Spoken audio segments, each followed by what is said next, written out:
K Sudhakaran KPCCയുടെ മുൻ പ്രസിഡന്റാണ്, കോൺഗ്രസിന്റെ വർക്കിംഗ് കമ്മിറ്റിയുടെ മെമ്പറാണ്. കോൺഗ്രസ് പാർട്ടി പാർലമെന്ററി പാർട്ടി പുറത്താക്കിയ ഒരാളുമായി വേദി പങ്കിടും എന്ന് അദ്ദേഹം പറഞ്ഞപ്പോഴാണ് ഞാൻ അദ്ദേഹത്തിനെതിരെ ഒരു കമന്റ് പാസ്സാക്കിയത്. ആ പാസ്സാക്കിയ കമന്റിൽ ഞാൻ അടിയുറച്ചു നിൽക്കുന്നു. ജീവിതത്തിൽ ഇന്നുവരെ ഞാൻ പറഞ്ഞിട്ടുള്ള ഒരു കാര്യവും ഞാൻ പിൻവലിച്ചിട്ടില്ല, മാറ്റി പറഞ്ഞിട്ടില്ല. ഈ മരിക്കുന്നവരെ എൻ്റെ നിലപാടിൽ ഞാൻ അടിയുറച്ചു നിൽക്കും, അതിലൊന്നും മാറ്റി പറയില്ല. പക്ഷെ ഒരു കാര്യം ഞാൻ പറയാം, ഈ പറഞ്ഞ രമേശ് ചെന്നിത്തല പറഞ്ഞ മുഴുവൻ കാര്യങ്ങളും അക്ഷരം പ്രതി ശരിയാണ്. അതുകൊണ്ട് ഇതൊരു കേസ് മാത്രമല്ല, ഒരുപാട് കേസുകളുണ്ട്. ആ കേസുകളെ കുറിച്ച് എല്ലാം അറിയാവുന്ന ഒരാളാണ് ഞാൻ. അതുകൊണ്ട് സൈബർ ആക്രമണം തുടർന്നാൽ പലരും പത്രസമ്മേളനം നടത്തി ഞാൻ പറയും, എനിക്ക് ആരെയും പേടിക്കേണ്ട കാര്യമില്ല. ഞാൻ വളരെ വ്യക്തമായി പറയാം, ഈ പെൺകുട്ടിയെ പ്രകോപിച്ചാണ് മുഖ്യമന്ത്രിയുടെ അടുത്ത് എത്തിച്ചത്. അതുപോലെ കൂടുതൽ പ്രകോപനം ഉണ്ടാകാതിരിക്കുന്നതാണ് എല്ലാവർക്കും നല്ലത്. പ്രകോപനം ഉണ്ടാക്കിയാൽ നമ്മൾ പല കാര്യങ്ങളും പറയേണ്ടി വരും.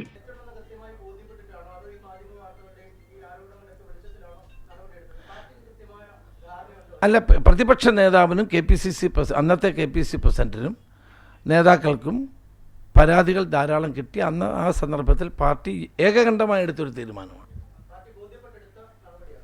അത് നടപടിയല്ല എടുക്കൂ. ഇപ്പോൾ പാർട്ടിയിലുള്ള MLA-മാരും ഒളിവിലല്ല, എല്ലാവരും ഫീൽഡിലുണ്ട്. പാർട്ടിയിലില്ലാത്ത ഞങ്ങൾ മാറ്റി നിർത്തി ആരെങ്കിലും ഒളിവിൽ പോയിട്ടുണ്ടെങ്കിൽ കണ്ടുപിടിക്കേണ്ട പോലീസാണ്, അത് ഞങ്ങളുടെ ജോലിയല്ല. ഇല്ല, അത് അദ്ദേഹം സ്വന്തം നിലയ്ക്കാണ്, ഇനി അങ്ങോട്ട് കയറ്റണ്ടെന്ന് പറഞ്ഞിട്ടുമുണ്ട് പാർട്ടി. നിർദ്ദേശം നൽകിയോ ഇനി വരരുത്? ഒരു സസ്പെൻഡ് ചെയ്ത ആൾക്കാരെ പങ്കെടുപ്പിക്കരുത് എന്ന് തന്നെയാണ് പാർട്ടി കൊടുത്തിട്ടുള്ള നിലപാട്. ആരാണെങ്കിലും ഞങ്ങളെ സംബന്ധിച്ചിടത്തോളം ആ ചാപ്റ്റർ ക്ലോസ് ചെയ്തു.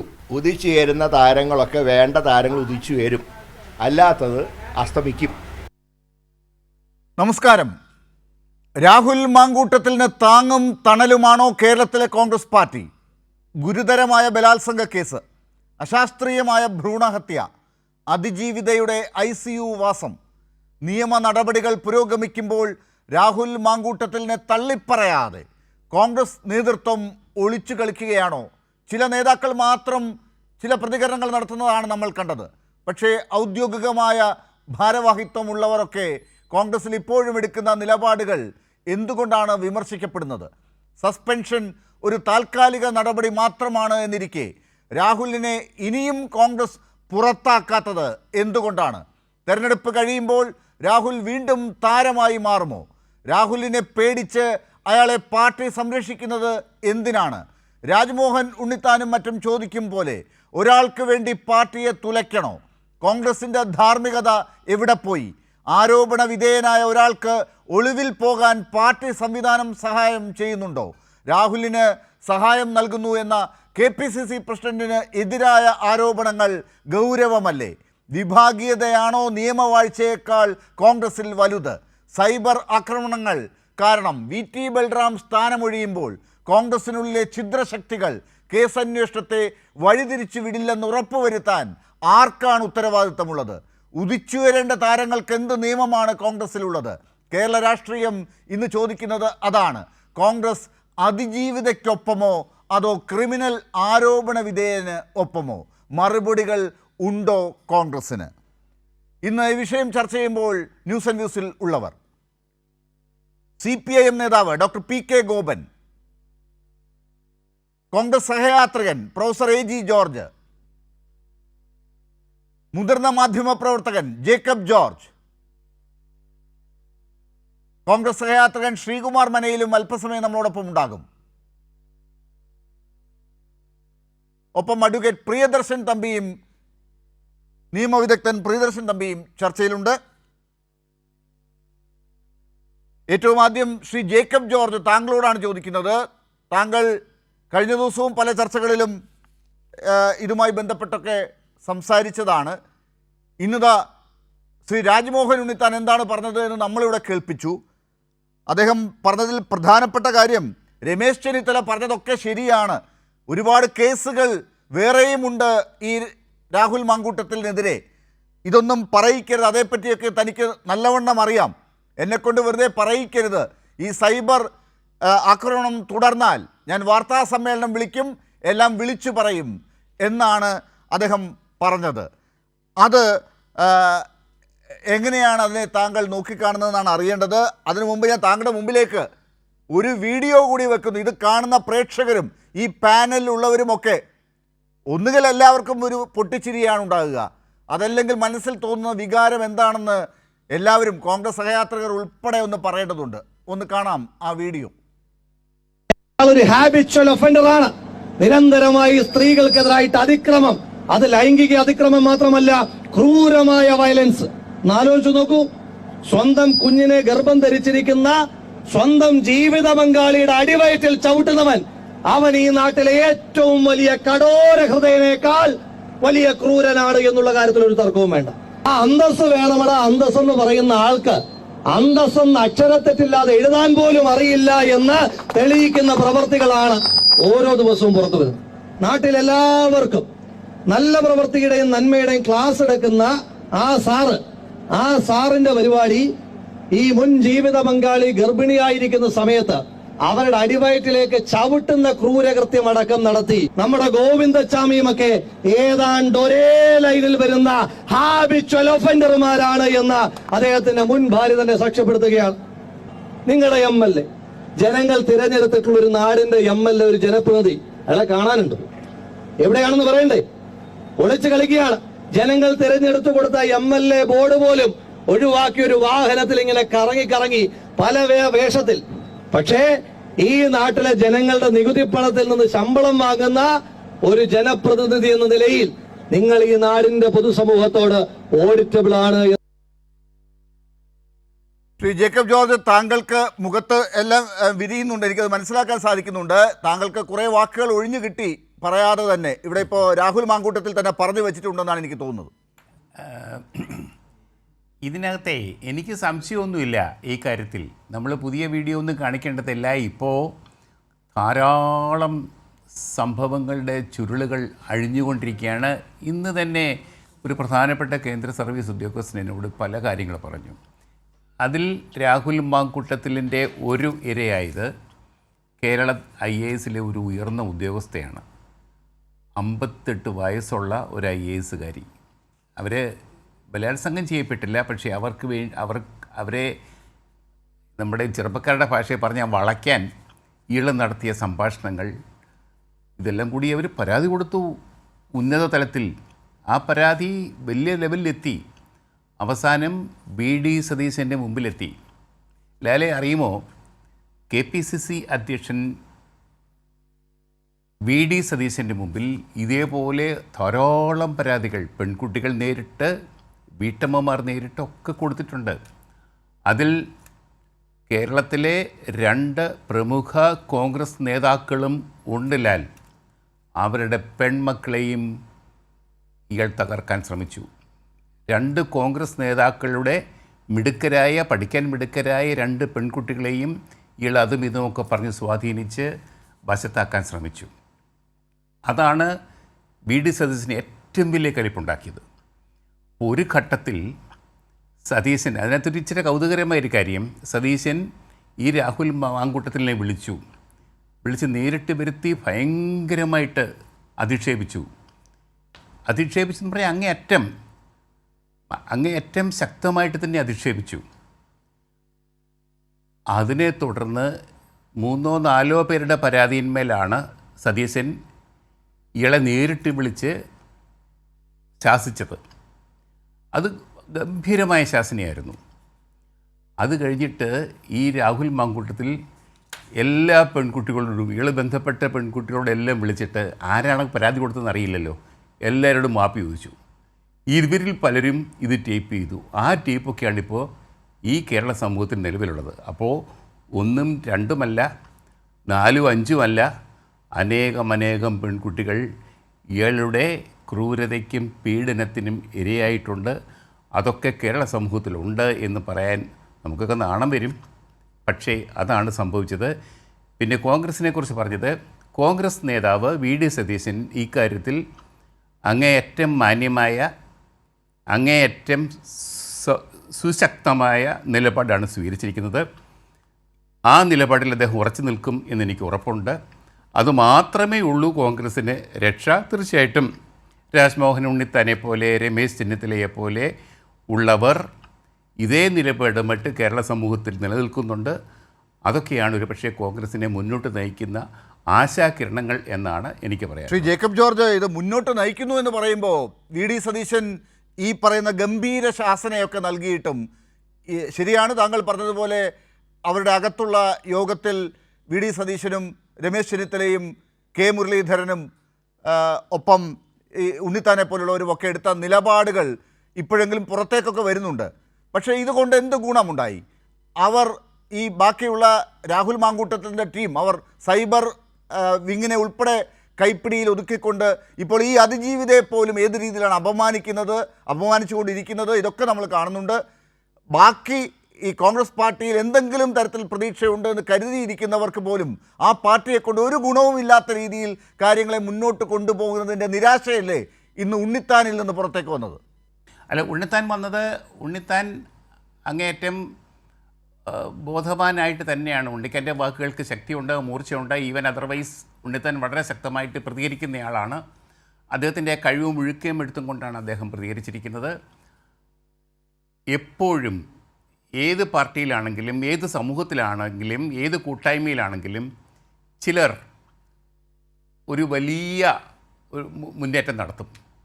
വർത്തമാനത്തിലൂടെ, തങ്ങളുടെ നിലപാടിലൂടെ, ശക്തമായ നിലപാടിലൂടെ, അതേപോലെ ശക്തമായ അധിക്ഷേപം വേണമെങ്കിൽ അധിക്ഷേപത്തിലൂടെ നിലപാട് മുന്നോട്ട് നീങ്ങും. അങ്ങനെയുള്ളൊരു നീക്കമാണ് നമുക്ക് ഇന്ന് രാജ്മോഹൻ ഉണ്ണിത്താനിൽ കാണാൻ കഴിയുന്നത്. അത് തീർച്ചയായിട്ടും കേരള സമൂഹത്തിന് തന്നെ ആശ്വാസകരമാണ് എന്നാണ് ഞാൻ കാണുന്നത്. ലാൽ, ശരി. പ്രൊഫസർ എ ജി ജോർജ്, നോക്കൂ, ഇതാണിപ്പോൾ കോൺഗ്രസ് പാർട്ടിയുടെ അവസ്ഥ. താങ്കൾ കോൺഗ്രസിനെ സ്നേഹിക്കുന്ന ഒരാളാണെന്ന് എനിക്കറിയാം. പക്ഷേ ഈ സ്നേഹിക്കുന്നത് കൊണ്ട് ഇപ്പോൾ എന്താണ് കാര്യമെന്ന് പ്രതീക്ഷിക്കുന്നവർക്ക് പരാതികൾ, സ്ത്രീകളുടെ ഒട്ടേറെ പരാതികൾ. ഇപ്പോൾ ശ്രീ ജേക്കബ് ജോർജ് വെളിപ്പെടുത്തിയ ഒരു കാര്യമുണ്ട്. ഒരു IAS കാരി സംസ്ഥാനത്തെ ഏറ്റവും വലിയ ഉദ്യോഗസ്ഥ തലത്തിലുള്ള ഒരു അധികാര കേന്ദ്രം കൈയാളുന്ന ആളായിരുന്നിരിക്കണം, ആകണം ഇപ്പോഴും ആ IAS കാരി. 58 വയസ്സുണ്ടെന്ന് പറയുന്നു. അവരെപ്പോലും വെറുതെ വിടാത്ത, അവരുടെ പരാതി പോലും കയ്യിൽ കിട്ടിയിട്ട് ഈ കോൺഗ്രസ് നേതാക്കൾക്ക് ഒന്നും ചെയ്യാൻ ഇല്ലാതിരുന്നൊരു ഘട്ടമെന്ന് പറയുന്നത്, ഇവരെങ്ങനെയാണ് നാളെ നാട് ഭരിക്കാനൊരു അവസരം കിട്ടിയാൽ അത് കൈയാളുക? ഡോക്ടർ ലാൽ, ഇത് കോൺഗ്രസ് പാർട്ടിയെ സംബന്ധിച്ചിടത്തോളം അവർ വ്യക്തമായ ഒരു നിലപാട് ഇതിനോടകം തന്നെ ആവർത്തിച്ച് പറഞ്ഞിട്ടുണ്ട് ഉത്തരവാദപ്പെട്ട നേതാക്കൾ. നമ്മളെപ്പോഴും പറയുന്നത് പോലെ കോൺഗ്രസ് പാർട്ടിയെ പോലെ ഒരു പാർട്ടിയിൽ ധാരാളം അവസരങ്ങൾ അഭിപ്രായം പറയുവാൻ എല്ലാ നേതാക്കൾക്കും ഉള്ള ഒരു സ്പേസ് ഉള്ള അല്ലെങ്കിൽ ഇടമുള്ള ഒരു പാർട്ടിയാണ്. ഏതെങ്കിലും ഒരു പ്രത്യേക നേതാവിൻ്റെ കൽപ്പനയിലോ ഏകാധിപത്യത്തിലോ പ്രവർത്തിക്കുന്ന ഒരു പാർട്ടിയല്ല കോൺഗ്രസ് എന്ന് കോൺഗ്രസിൻ്റെ ചരിത്രം അറിയാവുന്നവർക്കറിയാം. അതുകൊണ്ട് കോൺഗ്രസ്സിലെ സീനിയർ ആയാലും ജൂനിയർ ആയാലും ഏതെങ്കിലും ഒരാൾ സാധാരണ നേതാക്കൾ അല്ലെങ്കിൽ ഉത്തരവാദപ്പെട്ട സ്ഥാനങ്ങളിൽ ഇരിക്കുന്നവർ പറയുന്നതിൽ നിന്ന് വ്യത്യസ്തമായ ഒരു അഭിപ്രായം പറഞ്ഞാൽ ആകാശം ഇടിഞ്ഞു വീഴുമെന്നൊന്നും കോൺഗ്രസ് പാർട്ടിക്ക് ഭയമില്ല. അല്ല, അതൊക്കെ പഴയ കഥയാണ്. സുധാകരൻ KPCCയുടെ അധ്യക്ഷനായി വന്ന ശേഷം ഇതൊരു സെമി കേഡർ സംവിധാനത്തിലേക്ക് പോവുകയും താങ്കൾ നേരത്തെ പറഞ്ഞൊരു ലൂസ് സംവിധാനം ഇവിടെ ഉണ്ടായിരുന്നെങ്കിൽ അങ്ങനെ ആർക്കും എന്തും പറയാൻ അവസരം ഇല്ല എന്ന് അവർ ആദ്യമൊക്കെ തെളിയിക്കുകയും ചെയ്തതാണ്. ആ രീതിയിൽ പറഞ്ഞു പോയതാണ്. പിന്നെ ഇത് താങ്കൾ ഒരു പഴയ കഥയാണ് പറയുന്നത്. ഞാൻ പഴയ കഥ ഇപ്പോഴും നിലനിൽക്കുന്ന കഥയാണ്. താങ്കളെ സംബന്ധിച്ചിടത്തോളം ഇതിൻ്റെ പഴക്കവും പുതുക്കവും ഒക്കെ നിശ്ചയിക്കുന്നത് ആപേക്ഷികമാണെന്ന് താങ്കൾ ഓർക്കണം. താങ്കൾ പഴയതെന്ന് പറഞ്ഞാൽ അത് പഴയതാവുകയില്ല. ഇതിപ്പോഴും പ്രസക്തമായ ഒരു കാര്യം തന്നെയാണ് പറഞ്ഞത്. കാരണം ഇവിടെ ഇപ്പോൾ നിങ്ങൾ 2-3 ക്ലിപ്പിങ്സ് കാണിച്ചല്ലോ. ആ ക്ലിപ്പിങ്സ് കാണിച്ചതിൻ്റെ പശ്ചാത്തലത്തിലാണ് ഞാൻ പറഞ്ഞത് ഉത്തരവാദപ്പെട്ട സ്ഥാനങ്ങളിലിരിക്കുന്ന കോൺഗ്രസ്സുകാർ ഏതെങ്കിലും ഇതുപോലെയുള്ള വിവാദ പ്രശ്നങ്ങൾ ഉണ്ടാകുമ്പോൾ വ്യത്യസ്ത സ്വരത്തിൽ സംസാരിക്കുക എന്ന് പറയുന്നത് ഒരു സാധാരണ കാര്യമെന്ന് മാത്രമാണ് ഞാൻ പറയാൻ ശ്രമിക്കുന്നത്. അതിന് പഴക്കമോ പുതുക്കമോ എന്നൊന്നും പറഞ്ഞ് അങ്ങ് മുദ്ര കുത്തിയിടേണ്ട ആവശ്യമില്ല. ഇത് ഏത് കാര്യത്തെക്കുറിച്ചാണ് താങ്കൾ ഈ വ്യത്യസ്ത സ്വരത്തിൽ സംസാരിക്കുന്നത്? ഒരു സ്ത്രീയെ, ഒരു അതിജീവിതയെ പീഡിപ്പിച്ചിട്ട് ആ പരാതികൾ വന്നിട്ട് ആ പരാതികൾ കയ്യും കെട്ടി നോക്കിയിരുന്ന ഒരു നിലപാടും എടുക്കാൻ പറ്റാതെ, നടപടിയെടുക്കാൻ പറ്റാതെ അയാളെ MLA ആയി തുടർന്നതിന് ശേഷം പിന്നീട് അടുത്ത ഘട്ടങ്ങളിലേക്ക് പോകാൻ വരെ അനുവദിച്ച് സസ്പെൻഡ് ചെയ്യാൻ തന്നെ ഏത് രീതിയിലാണ് സസ്പെൻഡ് ചെയ്യേണ്ടതെന്നുള്ളതിനെക്കുറിച്ച് അറിയില്ല, പുറത്താക്കണമെന്നറിയില്ല. അതിനുശേഷം ഈ സൈബർ വിങ്ങിനെ ഉപയോഗിച്ച് ഈ പരാതിക്കാരിയെ അധിക്ഷേപിക്കുന്ന അവസ്ഥ, PR ടീമിലെ മറ്റംഗങ്ങളെ ഉപയോഗിച്ച് ചാനലുകളിലും മറ്റ് സമൂഹ മാധ്യമങ്ങളിലൂടെയും ഒക്കെ തെറി പറയുന്ന അവസ്ഥ, അതിൽ ചിലരൊക്കെ ഇപ്പോൾ അകത്താകുന്ന അവസ്ഥ ഉണ്ടായിട്ടുണ്ട്. എന്നാലും ഇതൊക്കെ ചെയ്യുന്ന ആളുകളെക്കുറിച്ചാണോ, ഈ കാര്യത്തെക്കുറിച്ചാണോ താങ്കൾ വ്യത്യസ്ത അഭിപ്രായമുള്ള പാർട്ടി എന്ന് പറയുന്നത്?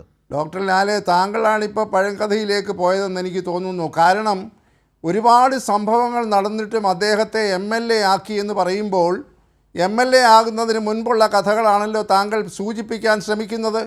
ഞാനൊന്ന് വളരെ സാധാരണ ഒരു ചോദ്യം, കേവലമായ ചോദ്യം ചോദിക്കട്ടെ. ഇവിടെ ഒരുപാട് പേരെ പീഡിപ്പിച്ചു അല്ലെങ്കിൽ മോശമായി പെരുമാറി, അതിനകത്ത് ഉന്നത ഉദ്യോഗസ്ഥരുണ്ട്, 58 വയസ്സ് പ്രായമുള്ളവരുണ്ട്, ഇനിയും കുറേ ആളുകളുടെ പേരുകൾ വരുമായിരിക്കാം.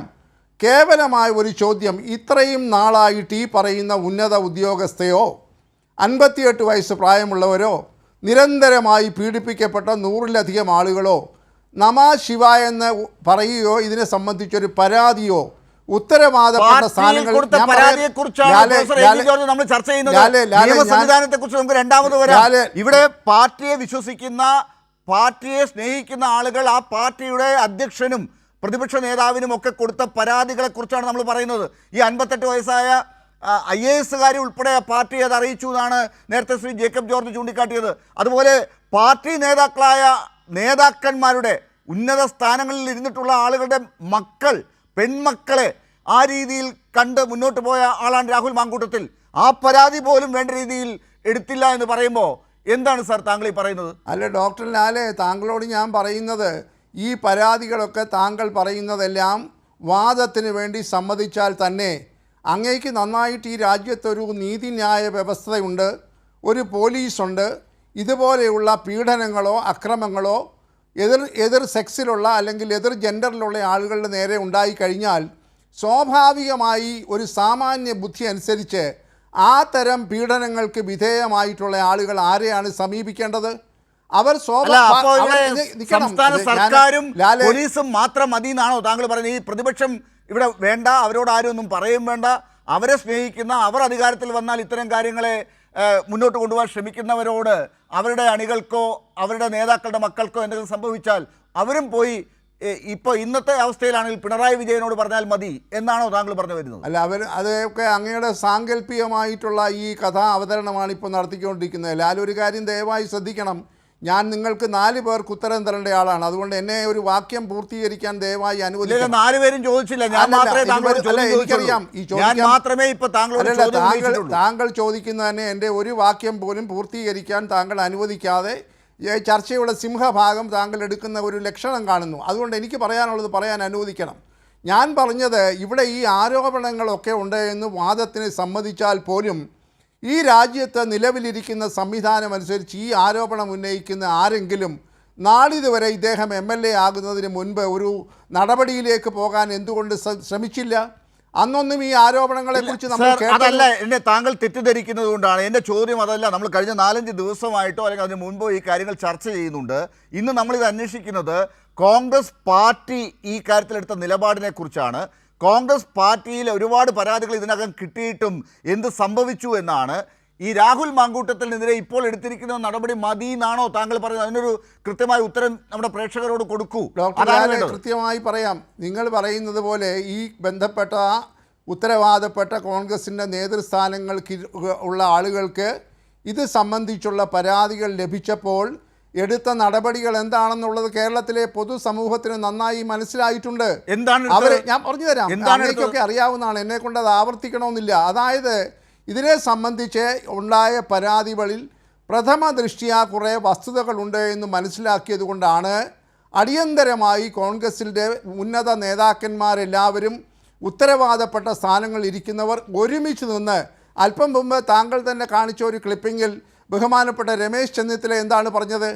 ഏകകണ്ഠമായി എടുത്ത ഒരഭിപ്രായമാണ് രാഹുൽ മാങ്കൂട്ടത്തിലിനെ കോൺഗ്രസിൽ നിന്ന് സസ്പെൻഡ് ചെയ്യുക, കോൺഗ്രസിൻ്റെ നിയമസഭാ പാർട്ടിയിൽ നിന്ന് മാറ്റി നിർത്തുക, കോൺഗ്രസിൻ്റെ യാതൊരു സംബന്ധിച്ചുള്ള ഔദ്യോഗിക പരിപാടികളിലും പങ്കെടുപ്പിക്കാതിരിക്കുക. ഈ തരം തീരുമാനങ്ങൾ എന്ത് സംഭവിച്ചു? അങ്ങനെ മാറ്റി നിർത്തപ്പെട്ട ആളാണ് ഈ കോൺഗ്രസിൻ്റെ സൈബർ വിഭാഗത്തെ, ഡിജിറ്റൽ മീഡിയയെ ഉപയോഗിച്ചുകൊണ്ട് ആ അതിജീവിതയെ കഴിഞ്ഞ 2 ദിവസമായി അധിക്ഷേപിച്ച് ആളുകളുടെ മുമ്പിൽ വല്ലാതെ ഒരവസ്ഥയിലേക്ക് കൊണ്ടുവന്ന് എത്തിച്ചിരിക്കുന്നത്. അതൊന്ന്. രണ്ടാമത്, താങ്കൾ പറയുന്നു സസ്പെൻഡ് ചെയ്തു എന്ന്. അതിനുശേഷമാണ് അദ്ദേഹം പാർട്ടിയുടെ പല പരിപാടികളിൽ പങ്കെടുക്കുന്നത്. കെ സുധാകരൻ ഉൾപ്പെടെ പറഞ്ഞതെന്താണ്? അദ്ദേഹത്തോടൊപ്പം വേദി പങ്കിടുന്നതിന് പ്രശ്നമില്ല എന്നാണ് പറഞ്ഞത്. എന്തൊക്കെയാണ് അദ്ദേഹം പറഞ്ഞതെന്നുള്ളത് ഞാൻ വീണ്ടും കേൾപ്പിക്കുന്നില്ല, അതിൻ്റെ ഓഡിയോ ഇവിടെയുണ്ട്. അതുപോലെ താങ്കൾ പറഞ്ഞതനുസരിച്ച് ഈ പാർട്ടിയിൽ നിന്ന് നിയമസഭയിൽ നിന്ന് അദ്ദേഹത്തെ മാറ്റി നിർത്തി, പാർലമെൻ്ററി പാർട്ടി യോഗത്തിൽ നിന്ന് മാറ്റി നിർത്തി അദ്ദേഹം നിയമസഭയിൽ വന്നു. അതിനുശേഷം എന്ത് സംഭവിച്ചു? അദ്ദേഹം പാർട്ടിയുടെ രമേശ് ചെന്നിത്തലയേക്കാൾ വി ഡി സതീഷിനേക്കാൾ വളരെ പ്രമുഖമായ ആരാധക വൃന്ദമുള്ള പാർട്ടി അണികൾക്കിടയിൽ ആഘോഷിക്കപ്പെടുന്ന ആളായിട്ടാണ് ഈ നിമിഷം വരെ ഉണ്ടായത്. ഇപ്പോൾ അദ്ദേഹത്തെ ഒളിപ്പിക്കുന്നത് ആരാണ് സർ? ഡോക്ടർ ലാലെ, അദ്ദേഹത്തെ സംബന്ധിച്ചിടത്തോളം അദ്ദേഹം സ്വമേധയാ അദ്ദേഹം പ്രതിനിധീകരിക്കുന്ന മണ്ഡലത്തിൽ പോയി അദ്ദേഹത്തെ സഹായിച്ചവരെ മറിച്ച് സഹായിച്ചതിനൊന്നും താങ്കൾ ഔദ്യോഗികമായ ഒരു സ്വഭാവവും ഉള്ളതായി കാണേണ്ടതില്ല. അദ്ദേഹത്തിന് വേണ്ടി വാദിക്കുന്ന താങ്കളും ഈ പാർട്ടിയുടെ നേതൃത്വവും ഒക്കെ ഈ അതിജീവിതയെക്കുറിച്ച് ഒരു നിമിഷം ആലോചിച്ചോ? അല്ല, താങ്കൾ പറഞ്ഞത് അതിജീവിതയെ സംബന്ധിച്ച് കൃത്യമായിട്ടുള്ള ഒരു നിലപാട് കോൺഗ്രസ് പാർട്ടി എടുത്തിട്ടുണ്ടല്ലോ. ഒരക്ഷരം പോലും ഉത്തരവാദപ്പെട്ട നേതാക്കന്മാർ അതിജീവിതയെ ഏതെങ്കിലും തരത്തിൽ മാനസികമായിട്ടോ അല്ലാതെയോ പീഡിപ്പിച്ചിട്ടോ ശകാരിച്ചിട്ടോ ഇല്ലല്ലോ. എന്നിട്ടാണോ KPCCയുടെ ജനറൽ സെക്രട്ടറി സന്ദീപ് വാര്യരുടെ പോസ്റ്റ് ആ രീതിയിൽ പ്രചരിപ്പിക്കപ്പെട്ടത്? ഇപ്പോൾ അദ്ദേഹത്തിനെതിരെ കേസ് എടുത്തിട്ടുണ്ട്. അദ്ദേഹം 4ാം പ്രതിയാണെന്നാണ് ഞാൻ മനസ്സിലാക്കുന്നത്. 4ാം പ്രതിയോ 5ാം പ്രതിയോ ആണ്. രാഹുൽ ഈശ്വർ ഇപ്പോൾ ചോദ്യം ചെയ്യപ്പെട്ട് പോലീസ് കസ്റ്റഡിയിൽ ചോദ്യം ചെയ്യപ്പെടുകയാണിപ്പോൾ. അദ്ദേഹത്തെ മെഡിക്കൽ പരിശോധനയ്ക്കായി കൊണ്ടുപോയിരിക്കുന്നതാണ് ഞാൻ മനസ്സിലാക്കുന്നത്. മറ്റ് 3 പ്രതികൾ കൂടി ഇപ്പോഴുമുണ്ട്.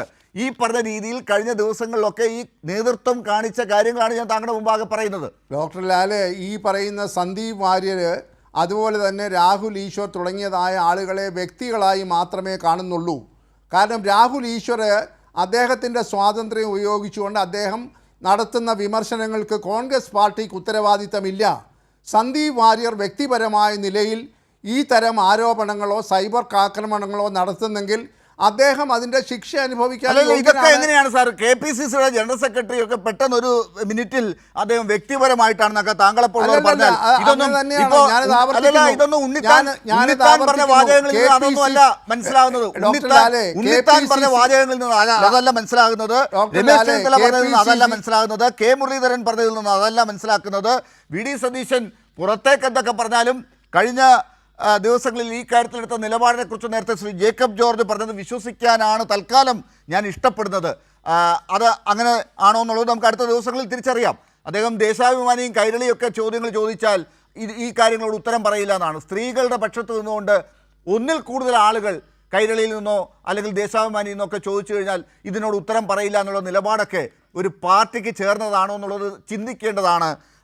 വി ഡി സതീശൻ എന്ന പ്രതിപക്ഷ നേതാവ് ആളുകളുടെ എണ്ണം നോക്കി അല്ല, അതിൻ്റെ ചോദ്യത്തിൻ്റെ ക്വാളിറ്റി നോക്കിയാണ്, അത് ആർക്ക് വേണ്ടി എന്നുള്ളത് അന്വേഷിച്ചാണ് ഉത്തരം പറയേണ്ടത്. ഞാൻ വരാം. Professor AG George, doctor PK Gopan, ഈ കാര്യത്തിൽ സംസ്ഥാന സർക്കാരിനെ നയിക്കുന്ന പാർട്ടി നിങ്ങൾക്കൊക്കെയാണ് ഗുണം എന്നൊക്കെയാണ് പല മാധ്യമങ്ങളിലും ഈ നിങ്ങളെ എതിർക്കുന്നവർ വന്നു എന്ന് പറയുന്നത്. അതുകൊണ്ട് നിങ്ങളുടെ രാഷ്ട്രീയമാണ് ഈ നടക്കുന്നത് എന്നാണ് പറഞ്ഞുകൊണ്ടിരിക്കുന്നത്. ഈ കാര്യത്തിൽ രാഹുൽ മാങ്കൂട്ടത്തിൽ എന്ന് പറയുന്ന ഇപ്പോഴും കോൺഗ്രസിൻ്റെ സസ്പെൻഷനിലായി നിൽക്കുന്ന MLA ഏത് രീതിയിലാണ് സമൂഹത്തിനൊരു സന്ദേശം നൽകിക്കൊണ്ടിരിക്കുന്നത്?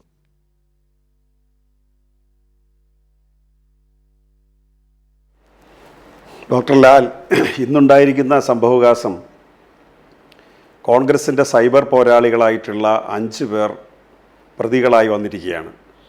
അതിൽ 2 വനിതകളുണ്ടെന്നുള്ളതാണ് ഏറ്റവും സവിശേഷമായൊരു കാര്യം. പത്തനംതിട്ട ജില്ലയിലെ ഒരു കോൺഗ്രസിൻ്റെ പ്രമുഖ വനിതാ നേതാവ്, അതുപോലെ കോൺഗ്രസിൻ്റെ ഒരു പ്രമുഖ അഭിഭാഷക വരെ അതിൽ അതിജീവിതയെ ആക്ഷേപിക്കുന്നിടത്തേക്ക് എത്തിക്കഴിഞ്ഞിരിക്കുന്നു. അതുപോലെ കോൺഗ്രസിൻ്റെ ജനറൽ സെക്രട്ടറി, 150 ജനറൽ സെക്രട്ടറിമാരുണ്ടെങ്കിലും BJPയിൽ നിന്ന് ഈ അടുത്ത ദിവസങ്ങളിൽ അവർ കടം കൊണ്ട ജനറൽ സെക്രട്ടറി കുറച്ചുകൂടി പ്രമുഖനാണ്. അത്തരം ഒരു ജനറൽ സെക്രട്ടറി, പിന്നെ കേരളത്തിലെ വലതുപക്ഷത്തിൻ്റെ ഏറ്റവും ജീർണമായ അവസ്ഥകളിൽ വലതുപക്ഷത്തെ രക്ഷിക്കാനിറങ്ങുന്ന രാഹുൽ ഈശ്വറിനെ പോലുള്ള ആളുകൾ. അതായത് നമ്മളൊക്കെ ഈ ഗോവിന്ദച്ചാമി കേരളീയ സമൂഹം അറപ്പോടുകൂടി കാണാൻ ശ്രമിച്ചൊരു വ്യക്തിയാണ്. പക്ഷെ ഗോവിന്ദച്ചാമിയൊക്കെ ആരാധ്യ പുരുഷന്മാരാക്കി മാറ്റാൻ കഴിയുന്ന വിധത്തിലുള്ള പ്രചണ്ഡമായ പ്രചാരണങ്ങൾ നടത്തുന്ന ആളുകൾ, ഇവരെല്ലാം ഇന്നത്തെ ഈ കേസിൽ പ്രതികളാണ്. അതായത് ഗവൺമെൻറ് വളരെ ചടുലമായി പ്രവർത്തിച്ചതിൻ്റെ ഒരു ആശ്വാസത്തിലാണ് ഇന്ന് കേരളം എത്തി നിൽക്കുന്നത്. ഇന്നുണ്ടായിക്കൊണ്ടിരിക്കുന്നതും നാളെ ഉണ്ടാകാൻ പോകുന്നതുമായ അതിജീവിതകൾക്ക് ഒരാശ്വാസമായിട്ട് അത് വന്നിരിക്കുകയാണ്. ശ്രീ ജോർജ് സാർ ഇവിടെ കോൺഗ്രസിനെ ന്യായീകരിക്കാൻ നടത്തിയ പരിശ്രമത്തിൽ 2-3 കാര്യങ്ങളുണ്ട്. ഒന്ന്, കോൺഗ്രസ് വ്യത്യസ്ത അഭിപ്രായം പറയുന്നവരുടെ പാർട്ടിയാണ് പണ്ട് മുതലേ. ഒരു ചെറിയ തിരുത്ത് മാത്രമേ ഉള്ളൂ സാർ. അഭിപ്രായങ്ങൾ കയ്യിൽ നിൽക്കാതെ വന്നാൽ അത് അച്ചടക്കലംഘനമായിട്ട് പരിഗണിക്കും. അഭിപ്രായങ്ങൾ കയ്യിൽ നിൽക്കുന്നതായിട്ട് വന്നാൽ അത് ജനാധിപത്യം എന്നും പറയും. ഈ വ്യത്യാസം മാത്രമേ ഉള്ളൂ കോൺഗ്രസ്സിന്. കോൺഗ്രസിൻ്റെ നേതൃത്വം പരിശ്രമിച്ചിട്ട് നടക്കാതെ വന്നു കഴിഞ്ഞാൽ, ഒരു തരത്തിലും നടക്കാതെ വന്നു കഴിഞ്ഞാൽ നിങ്ങളത് ജനാധിപത്യ സ്വാതന്ത്ര്യമായിട്ട് വിശേഷിപ്പിക്കും. നിങ്ങൾക്ക് കൺട്രോൾ ചെയ്യാൻ പറ്റുമെങ്കിൽ നിങ്ങൾ അച്ചടക്കത്തിൻ്റെ വാൾ വീശും. ഇവിടെ ശ്രീ രാജ്മോഹൻ ഉണ്ണിത്താൻ ഇന്ന് പറഞ്ഞ വാക്കുകളല്ല എന്നെ ശ്രദ്ധിപ്പിച്ചത്. അദ്ദേഹത്തിൻ്റെ ബോഡി ലാംഗ്വേജും ആ ഭാവവുമാണ്. കാരണം ഏത് നിമിഷവും കൊല്ലപ്പെടാൻ സാധ്യതയുള്ള ഒരാളിൻ്റെ ശബ്ദങ്ങളാണ് ഇന്ന് അദ്ദേഹത്തിൽ നിന്ന് വന്നത്. അത്ര ഭീകരമായിരുന്നു അത്. ഏത് ഭാവമാണ് അതിൽ നിന്ന് നമുക്ക് നിർവചിക്കാൻ പറ്റില്ല. കാരണം അദ്ദേഹം പറഞ്ഞ വാക്കുകൾ വളരെ പ്രസക്തമാണ്. ആ വാക്ക് എന്നെ പ്രകോപിപ്പിച്ചാൽ ഞാൻ ഇതിനേക്കാൾ കൂടുതൽ പറയും എന്നുള്ളൊരു സ്റ്റേറ്റ്മെൻറ്റ് അദ്ദേഹം നടത്തി. പക്ഷേ അദ്ദേഹം അനുഭവിച്ച പ്രശ്നം എന്താ? അദ്ദേഹം ഇതിനെതിരായിട്ട് സംസാരിച്ചപ്പോൾ അദ്ദേഹത്തിന് ജീവിക്കാൻ കഴിയാത്ത വിധത്തിലുള്ള ആക്രമണം പ്രത്യക്ഷമായും പ്രത്യക്ഷമായി നടത്തിക്കൊണ്ടിരിക്കുന്നത് സൈബർ പോരാളികളുടെ ആക്രമണം. പരോക്ഷമായി അദ്ദേഹത്തെ ടെലിഫോൺ ചെയ്ത് ഭീഷണിപ്പെടുത്തി. ഇദ്ദേഹത്തിൻ്റെ വെട്ടുക്കിളികൾ ടെലിഫോൺ ചെയ്ത് ഭീഷണിപ്പെടുത്തി ശ്രീ രാജ്മോഹൻ ഉണ്ണിത്താനെ. അദ്ദേഹത്തിൻ്റെ പാർട്ടിയിൽപ്പെട്ട പലരും, ഇവിടെ ചില ചാനലുകാരും ശ്രീ ജോർജ് സാറും ഒക്കെ വ്യക്തിയെ ഉന്നതപ്പെടുത്തി സംസാരിച്ചു. ഇപ്പോൾ പ്രതിപക്ഷ നേതാവ് മറിച്ചവരൊക്കെ ഇതിനെതിരാണ് എന്ന തരത്തിൽ സംസാരിച്ചു. അതൊരു തരം വ്യാജമായ ഏർപ്പാടാണ് സാർ. കോൺഗ്രസിൻ്റെ നിലപാടെന്താ? കോൺഗ്രസിൻ്റെ തലതൊട്ടപ്പന്മാരായി കോൺഗ്രസിൻ്റെ ഏറ്റവും പ്രധാനപ്പെട്ട ആരൊക്കെയാണ്? ഒന്ന് KPCC പ്രസിഡൻറ്റ്, 2 പ്രതിപക്ഷ നേതാവ്. ഇതാണല്ലോ കേരളത്തിലെ ഏറ്റവും പ്രമുഖമായ 2 മുഖങ്ങൾ. പിന്നെ കോൺഗ്രസിൻ്റെ വർക്കിംഗ് കമ്മിറ്റി അംഗങ്ങൾ. ഇവരൊക്കെയാണല്ലോ കോൺഗ്രസ് നേതൃത്വം. ഇവരൊക്കെ വ്യക്തിപരമായ നിലപാടെടുത്തിട്ട് എന്താ സാർ പ്രസക്തി? അത് അകത്തായാലും പുറത്തായാലും കോൺഗ്രസിൻ്റെ നിലപാടെന്താണെന്നുള്ളതാണ്. അങ്ങ് പറയുന്നത് നടപടിയെടുത്തു, സസ്പെൻഡ് ചെയ്തു. സസ്പെൻഡ് ചെയ്താൽ അത് ഫങ്ഷൻ ചെയ്യണ്ടേ സാർ? ഇപ്പോൾ ഡോക്ടർ ലാൽ ഇവിടെ ഇരിക്കുന്നു, കൈരളിയുടെ ചുമതലക്കാരനാണ്. അദ്ദേഹത്തെ കൈരളിയിൽ നിന്ന് സസ്പെൻഡ് ചെയ്തു. നാളെ വീണ്ടും അദ്ദേഹം വാർത്താവതാരകനായിട്ട് വന്നാൽ അത് അദ്ദേഹത്തെ സഹായിച്ചവർക്ക് വേണ്ടി അദ്ദേഹം സഹായിക്കാൻ നിൽക്കുന്നു. രാഹുൽ എന്ന കോൺഗ്രസിൻ്റെ നേതാവ് MLA, അദ്ദേഹം പാലക്കാട് എന്നിട്ട് കോൺഗ്രസിൻ്റെ ഔദ്യോഗിക വേദിയിലാണ് തെരഞ്ഞെടുപ്പ് പ്രചാരണം നടത്തിയേ. അല്ല, വേറൊന്നുമല്ല. കോൺഗ്രസിൻ്റെ മൈക്ക് കെട്ടി, കോൺഗ്രസിൻ്റെ ബാനർ കെട്ടി, കോൺഗ്രസിൻ്റെ സ്റ്റേജ്, ഒഫീഷ്യലായ വേദികൾ, തെരഞ്ഞെടുപ്പ് പ്രചാരണ വേദികൾ നിങ്ങൾ സസ്പെൻഡ് ചെയ്താൽ അദ്ദേഹം എങ്ങനെയാണ് അവിടെ പങ്കെടുത്ത് പ്രസംഗിക്കുന്നത്? ഏത് പാർട്ടി ആയിക്കോട്ടെ, ലോകത്ത് ഏതെങ്കിലും പാർട്ടി സസ്പെൻഡ് ചെയ്ത് കഴിഞ്ഞാൽ പിറ്റേന്ന് അതിൻ്റെ പ്രവർത്തനത്തിൽ അവർ പങ്കാളിയാവുമോ? അപ്പോൾ സസ്പെൻഷൻ എന്ന് പറയുന്നത് ജനങ്ങളുടെ കണ്ണിൽ പൊടിയിടാനുള്ളതാണ്. നിങ്ങൾ അദ്ദേഹത്തെ സസ്പെൻഡ് ചെയ്യില്ല. നിങ്ങൾക്ക് സസ്പെൻഷനോ അല്ലെങ്കിൽ നടപടി എടുക്കുക എന്ന് പറഞ്ഞാൽ അങ്ങനെ നടപടി എടുത്ത ആൾ അതിൻ്റെ ഫംഗ്ഷനിൽ പങ്കെടുക്കാൻ പാടില്ല. പക്ഷേ ഫംഗ്ഷനിൽ പങ്കെടുക്കുന്നു. ആരെ പേടിച്ചാണിത്? അതാണ് വിഷയം. കേരളത്തിൽ കോൺഗ്രസിൻ്റെ തന്നെ പ്രമുഖരായ വനിതാ നേതാക്കൾ പറഞ്ഞെന്താ? ശ്രീ K. കരുണാകരൻ്റെ മകൾ ശ്രീമതി പത്മജ, അവർ പറഞ്ഞത് കോൺഗ്രസിൽ നിന്ന് BJPയിലേക്ക് പോകാനുള്ള ഒരു കാരണം എന്നെ വ്യക്തിപരമായിട്ട് ആക്ഷേപിക്കുന്നു. നമ്മൾ കണ്ടതാണല്ലോ. അവർ പോയി കഴിഞ്ഞപ്പോൾ അവരുടെ അച്ഛന് പറഞ്ഞു. ശ്രീ K. കരുണാകരനെ അല്ലെങ്കിൽ ശ്രീ K. മുരളീധരനെയും ശ്രീമതി പത്മജയുടെയും തന്തയ്ക്ക് വിളിച്ചു ഈ യൂത്ത് കോൺഗ്രസിൻ്റെ പ്രസിഡൻറ്റ്. നിങ്ങൾ എവിടെയായിരുന്നു സർ? ഞങ്ങൾ ബാക്കിയുള്ള പ്രതിപക്ഷത്തെ ആക്ഷേപിക്കുന്നിരിക്കട്ടെ, കേരളത്തിലെ കോൺഗ്രസ് ജന്മം കൊടുത്ത ഏറ്റവും പ്രമുഖനായ നേതാവാരാ? സ്വതന്ത്ര കേരളത്തിൻ്റെ ഏറ്റവും പ്രമുഖനായ ഒന്നാമത്തെ കോൺഗ്രസ് നേതാവിൻ്റെ പേര് ഞങ്ങളൊക്കെ പഠിച്ചു വച്ചിരിക്കുന്നത് ശ്രീ K. കരുണാകരൻ എന്നാണ്. സ്വാതന്ത്ര്യം കിട്ടുന്നതിന് മുമ്പ് പ്രമുഖരായ ഒരുപാട് നേതാക്കന്മാർ കോൺഗ്രസിനുണ്ടായിരുന്നു. പക്ഷേ സ്വതന്ത്ര കേരളം 56-ൽ കേരളം രൂപീകരിച്ചതിന് ശേഷം ഒന്നാമത്തെ കോൺഗ്രസ് നേതാവായിട്ട് പരിഗണിക്കുന്നത് കണ്ണൂരിൽ നിന്ന് തൃശ്ശൂരിലെത്തി അവിടെ രാഷ്ട്രീയ പ്രവർത്തനം നടത്തി ട്രേഡ് യൂണിയൻ നേതാവായി കേരളത്തിൻ്റെ മുഖ്യമന്ത്രിയായി മാറിയ ശ്രീ K. കരുണാകരനാണ്. അദ്ദേഹത്തെ അദ്ദേഹത്തെയല്ല ആക്ഷേപിച്ചത്, അദ്ദേഹത്തിൻ്റെ ജീവിത പങ്കാളി കല്യാണിക്കുട്ടിയമ്മയാണ് ആക്ഷേപിച്ചത്. എങ്ങനെ ആക്ഷേപിച്ചത്? എന്ത് പറഞ്ഞ് ആക്ഷേപിച്ചത്? എന്ന് നിങ്ങൾ എന്ത് നിലപാടെടുത്തു? അതിനുശേഷമാണ് ഇതാ ഉണ്ണിത്താൻ, രാജ്മോഹൻ ഉണ്ണിത്താൻ പാർലമെൻറ്റ് മെമ്പറാണ്, കാസർഗോഡ് പാർലമെൻറ്റ് മെമ്പറാണ്, പൊട്ടിത്തകർന്ന ഒരു ഹൃദയത്തോടെയാണ് പറഞ്ഞത്, എന്നെ ഇനി ആക്രമിക്കാൻ വന്നാൽ എനിക്ക് സ്ഥാനമാനങ്ങൾ വേണ്ട. അദ്ദേഹം പറയുക, എനിക്കിനി ഒരു സ്ഥാനമാനവും വേണ്ട, ഞാൻ അയാൾക്കെതിരെ പത്രസമ്മേളനം നടത്തി പറയും. ഇത് CPM നേതാവ് പറഞ്ഞല്ല. അദ്ദേഹം പിണറായി വിജയനെ വിളിച്ച് വിളിയെന്താ സർ, നിങ്ങളെന്താ തിരുത്താഞ്ഞ്? പിണറായി വിജയനോട് അഭിപ്രായ വ്യത്യാസമുണ്ട്. ഞങ്ങൾ ആരെങ്കിലും കയറി എടോ ഉമ്മൻചാണ്ടി ഇത് ചരിത്രത്തിൽ ഇന്നുവരെ വിളിച്ചിട്ടുണ്ടോ സർ? ഞങ്ങൾ ആരെങ്കിലും കയറി ശ്രീ കെ കരുണാകരനെ എടാ കരുണാകരൻ എന്ന് വിളിച്ചിട്ടുണ്ടോ സാർ? ഞങ്ങൾ അവരുടെ പേരിലേ പറഞ്ഞിട്ടുള്ളൂ. പേര് സെലിബ്രിറ്റികളാകുമ്പോൾ പേരാണ്. ഇപ്പം മമ്മൂട്ടിയെ ആരെങ്കിലും മമ്മൂട്ടി ഇക്കാന്ന് അങ്ങനെ വിളിക്കുന്ന കുറച്ച് പേരാ, അല്ലെങ്കിൽ മോഹൻലാൽ ചേട്ടൻ എന്നൊക്കെ വിളിക്കുന്ന കുറച്ച് പേരാ. നമ്മളെല്ലാവരും മോഹൻലാൽ മമ്മൂട്ടി എന്നാണ് പറയുന്നത്. അത് ബഹുമാനക്കുറവുണ്ടല്ല, പേര് അങ്ങനെ സെലിബ്രിറ്റികളെ അങ്ങനെ അറിയപ്പെടുന്നത്. അതുപോലെ ശ്രീ കെ കരുണാകരൻ എന്ന് പറയും, ഉമ്മൻചാണ്ടി എന്ന് പറയും, ശ്രീ AK ആന്റണി എന്നൊക്കെ പറയും. പക്ഷേ എടോ AK ആന്റണി അല്ലെങ്കിൽ എടാ കരുണാകര എന്നൊക്കെ വിളിക്കാൻ കേരളത്തിൻ്റെ ബഹുമാന്യ മുഖ്യമന്ത്രി ഒരാൾ വിളിക്കുമ്പോൾ നിങ്ങൾ ആരെങ്കിലും തിരുത്തിയോ സാർ? നിങ്ങൾ സീനിയേഴ്സായ സഹയാത്രികരോ അല്ലെങ്കിൽ അതിനകത്തുള്ള യാത്രികരോ ആരെങ്കിലും തിരുത്തിയോ? അങ്ങനെ പിച്ച വെച്ച കാലം മുതൽ കേരളത്തിലെ അഭിവന്ദ്യ രാഷ്ട്രീയ നേതൃത്വത്തെ ആക്ഷേപിച്ച് ആരെല്ലാം തനിക്കെതിരായിട്ട് സംസാരിക്കുന്നോ അവരെല്ലാം ആക്രമിച്ചതിൻ്റെ പ്രശ്നമാണ് നിങ്ങൾ ഇന്ന് അനുഭവിക്കുന്നത്, നിങ്ങളുടെ പാർട്ടി ഇന്ന് അനുഭവിക്കുന്നത്. നാളെ നിങ്ങൾ കേരളത്തിൽ ഒരരുതായ്മയ്ക്കെതിരായും കോൺഗ്രസ്സിന് മിണ്ടാൻ പറ്റാത്ത പരുവത്തിൽ ആ ചെറുപ്പക്കാരെ നിങ്ങളെ എത്തിച്ചു. ഒരരുതായ്മയ്ക്കെതിരായിട്ടും നിങ്ങൾക്കിനി സംസാരിക്കാൻ പറ്റില്ല. അത് സെക്സിൻ്റെ പ്രശ്നം മാത്രമല്ല, അഴിമതിയുടെ പ്രശ്നം മാത്രമല്ല, എല്ലാ തെറ്റുകൾക്കെതിരായിട്ടും ഇനി കോൺഗ്രസ്സിന് കേരളത്തിൽ സംസാരിക്കാൻ പറ്റില്ല. കാരണം അതിനകത്ത് ഒരു വ്യക്തി എന്നുള്ളതല്ല പ്രശ്നം. ശരി, ഇത് ആ യൂത്ത് കോൺഗ്രസിൻ്റെ പ്രസിഡന്റ് ഒരു വ്യക്തിക്കുണ്ടായ കുഴപ്പമാണ്. നിങ്ങൾ ഒരു നിലപാടെടുത്തിരുന്നെങ്കിൽ അത് അയാളുടെ മാത്രം പ്രശ്നമായി. ഇത് അയാളുടെ പ്രശ്നമല്ല, മറിച്ച് ആരുടെ പ്രശ്നമാണ്? കോൺഗ്രസ് പൂർണ്ണമായിട്ടും അയാളുടെ പിന്നിലാണ്. ഏതെങ്കിലും ഒന്നോ രണ്ടോ കോൺഗ്രസിൻ്റെ വ്യക്തികൾ എതിർത്തതുകൊണ്ട് കാര്യമില്ല. ഞാൻ സമാനമായ ഒരു ഉദാഹരണം ചൂണ്ടിക്കാണിക്കാം. കേരളത്തിൽ നിന്ന് ജീവിച്ചിരിക്കുന്ന, ഒരുപക്ഷെ ഇന്ത്യ രാജ്യത്ത് ജീവിച്ചിരിക്കുന്ന ഏറ്റവും വലിയ ജ്ഞാനവൃദ്ധ എന്ന് പറയാവുന്ന ആളാണ് ഡോക്ടർ ലീലാവതി ടീച്ചർ. ലോകരാജ്യങ്ങളിൽ ഇംഗ്ലീഷ് MA എടുക്കണമെങ്കിൽ ഷേക്സ്പിയറെ പഠിക്കണമെന്ന് പറയുന്നത് പോലെ മലയാളികൾ മലയാളത്തിൽ ബിരുദം എടുക്കണമെങ്കിൽ അല്ലെങ്കിൽ ബിരുദാനന്തര ബിരുദം എടുക്കണമെങ്കിൽ ഡോക്ടർ ലീലാവതി ടീച്ചറെ പഠിക്കാതിരിക്കാൻ പറ്റില്ല. ആ മഹതിയായ വനിത കോൺഗ്രസിൻ്റെ ഒരു കാലത്ത് കോൺഗ്രസിൻ്റെ ജില്ലാ നേതൃത്വവും സംസ്ഥാന നേതൃത്വവും പാർലമെൻറ്റ് മെമ്പർ പോലും ആക്കാൻ ആഗ്രഹിച്ച ഡോക്ടർ ലീലാവതി ടീച്ചർ ഗാസയിലെ കുഞ്ഞുങ്ങൾ മരിക്കുമ്പോൾ അവിടുത്തെ സ്ത്രീകളുടെ കണ്ണീര് കണ്ടിട്ട് എനിക്ക് രാത്രി ഉറങ്ങാൻ പറ്റുന്നില്ല എന്ന് ഒരു സ്റ്റേറ്റ്മെൻറ്റ് മാത്രമേ നടത്തിയുള്ളൂ. വേറെ ഒരു രാഷ്ട്രീയവും അവർ പറഞ്ഞില്ല. അവർക്കെതിരായി RSSൻ്റെ ചാനലുകളും RSSൻ്റെ ഓൺലൈൻ ചാനലുകളും RSSൻ്റെ സൈബർ പോരാളികളും എന്തോ ഒരു ആക്രമണമാണ് സാർ നടത്തിയത്. ഒരക്ഷരം പ്രതിപക്ഷ നേതാവിൻ്റെ വായിൽ നിന്ന് വീണോ എതിർത്ത്? ഈ കോൺഗ്രസ് നേതൃത്വത്തിൻ്റെ വായിൽ നിന്ന് എതിർത്ത് വീണോ? ഏതെങ്കിലും തരത്തിൽ അവരെ പ്രൊട്ടക്റ്റ് ചെയ്യുന്ന ഒരു വാചകം നിങ്ങൾ പറഞ്ഞോ? ഈ മഹതിയായിട്ടുള്ള 90 വയസ്സുള്ള ഇന്ത്യ കണ്ട ജ്ഞാനവൃദ്ധകളിൽ ഒരാളായിട്ടുള്ള എന്തെല്ലാം തരത്തിലുള്ള സമ്മാനങ്ങൾ കരസ്ഥമാക്കി, അവാർഡുകൾ കരസ്ഥമാക്കിയ ഒരു മഹനീയ വനിതയെ കൊണ്ടുവന്ന് നിങ്ങൾ തെരുവിലെറിഞ്ഞു ഉൾപ്പെടെയുള്ള അപ്പൊ ഇതൊക്കെ കാണിക്കുന്നത് കോൺഗ്രസിന്റെ സൈബർ പോരാട്ടം. വന്ധ്യവയോധികയായ ഡോക്ടർ ലീലാവതി ടീച്ചർ വരെയുള്ളവർക്ക് സ്ത്രീകളുടെ പക്ഷത്ത് നിൽക്കുന്ന ഒരു ആശ്വാസം ഈ പറയുന്ന കോൺഗ്രസിൻ്റെ ഭാഗത്തുനിന്ന് ഉണ്ടാകുന്നില്ല. അതുമാത്രമല്ല, തിരിച്ചാണ് സംഭവിക്കുന്നത്, ആക്രമണമാണ് സംഭവിക്കുന്നത്.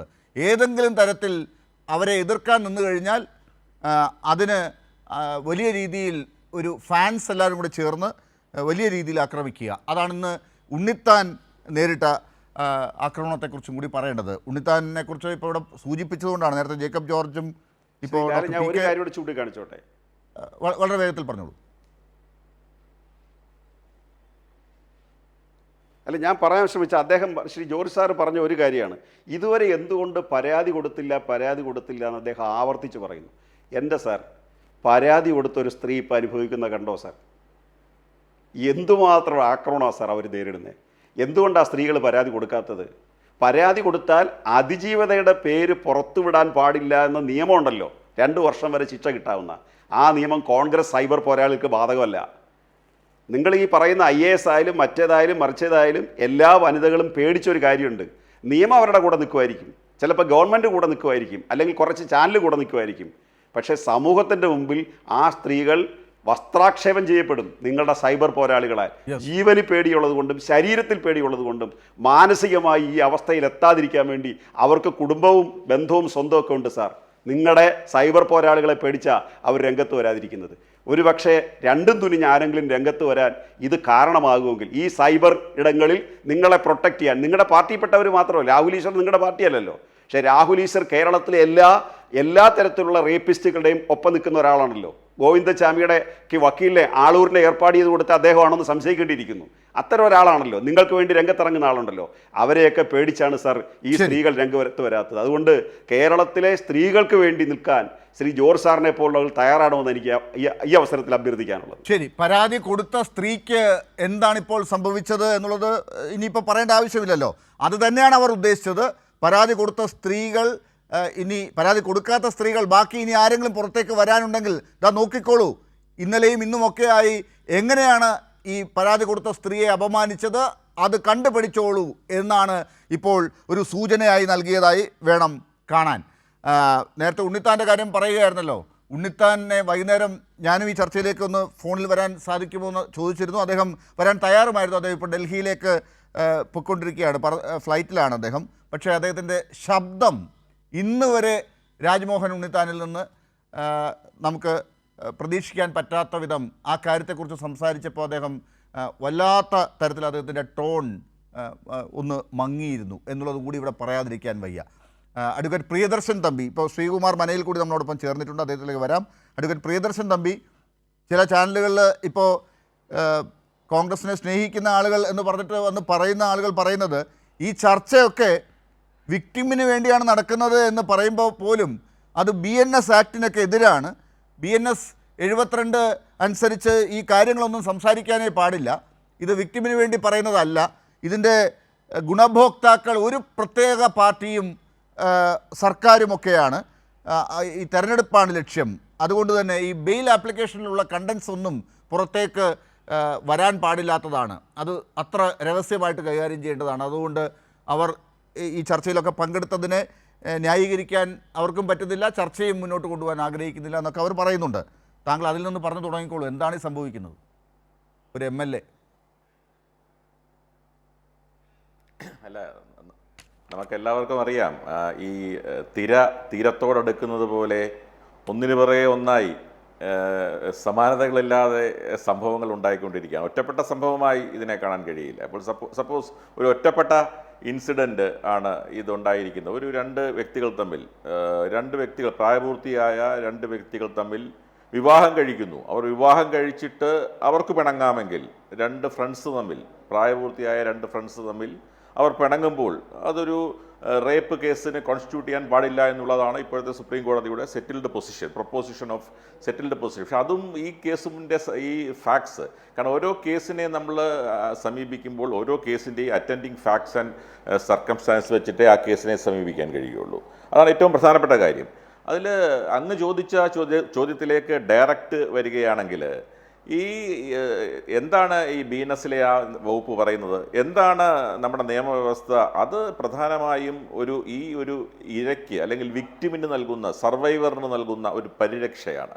ആ പരിരക്ഷയാണ് ഇതിൻ്റെ ഏറ്റവും പ്രധാനപ്പെട്ട എന്താ പറയുക, ഒരു രജതരേഖ എന്നൊക്കെ തന്നെ പറയാം ഈ നിയമത്തിൻ്റെ, ഈ ആക്ടിൻ്റെ. അതായത് ഈ നേരത്തെ ഇവിടെ ശരിയായ രീതിയിൽ ഡോക്ടർ PK ഗോപൻ അവറുകൾ സൂചിപ്പിച്ചതുപോലെ ഈ സ്ത്രീകൾ വിക്ടിമായി വരുന്ന ഇതുപോലത്തെ സെക്ഷൽ അബ്യൂസ് കേസസിൽ ഡിലേ ഒരിക്കലും ഫാറ്റിലല്ല. ഞാൻ കഴിഞ്ഞ ദിവസം ഒരു ചാനൽ ചർച്ചയിൽ അത് പറയുകയുണ്ടായി. ഡിലേ ഒരു കാരണവശാലും, ഇപ്പോൾ ബഹുമാന്യനായ ജോർജ് സാർ ഇവിടെ സൂചിപ്പിച്ചു, അത് ശരിയല്ല എന്നുള്ള അഭിപ്രായക്കാരനാണ് ഞാൻ. കാരണം ഒരു സ്ത്രീയെ സംബന്ധിച്ചിടത്തോളം മൾട്ടിപ്പിൾ റീസൺസ് ഉണ്ടാകും. അവർ ജീവിക്കുന്ന സാമൂഹ്യ പശ്ചാത്തലം, അവർ ജീവിക്കുന്ന സാംസ്കാരിക പശ്ചാത്തലം, അവർ ഭയം ഉണ്ടാകും. അപ്പോൾ ചിലപ്പോൾ ഒരു ആ സ്ത്രീക്ക് ഒരു സെക്ഷൽ അസോൾട്ട് ഉണ്ടാകുന്നു. അവർക്ക് ആ ഒരു സന്ദർഭത്തിൽ അല്ലെങ്കിൽ ആ ഒരു മാസം അവർക്ക് പരാതി കൊടുക്കാൻ കഴിയുന്നവരില്ല. ചിലപ്പോൾ 1 വർഷം കഴിഞ്ഞായിരിക്കും അവർ പരാതിയുമായി മുന്നോട്ട് വരുന്നത്. ആ പരാതിയുമായി അവർ മുന്നോട്ട് വരാൻ കാരണം എന്തെങ്കിലും ഒരു ഹോണ്ട് ചെയ്യുന്നു. അവരെ ആ ഒരു പഴയ ഓർമ്മ അവരെ തൊട്ടുണർത്തിയാൽ ആ തൊട്ടുനിർത്തലിൻ്റെ പേരിൽ ചിലപ്പോൾ അവർ പരാതിയുമായി വന്നേക്കാം. അപ്പോൾ അതുകൊണ്ട്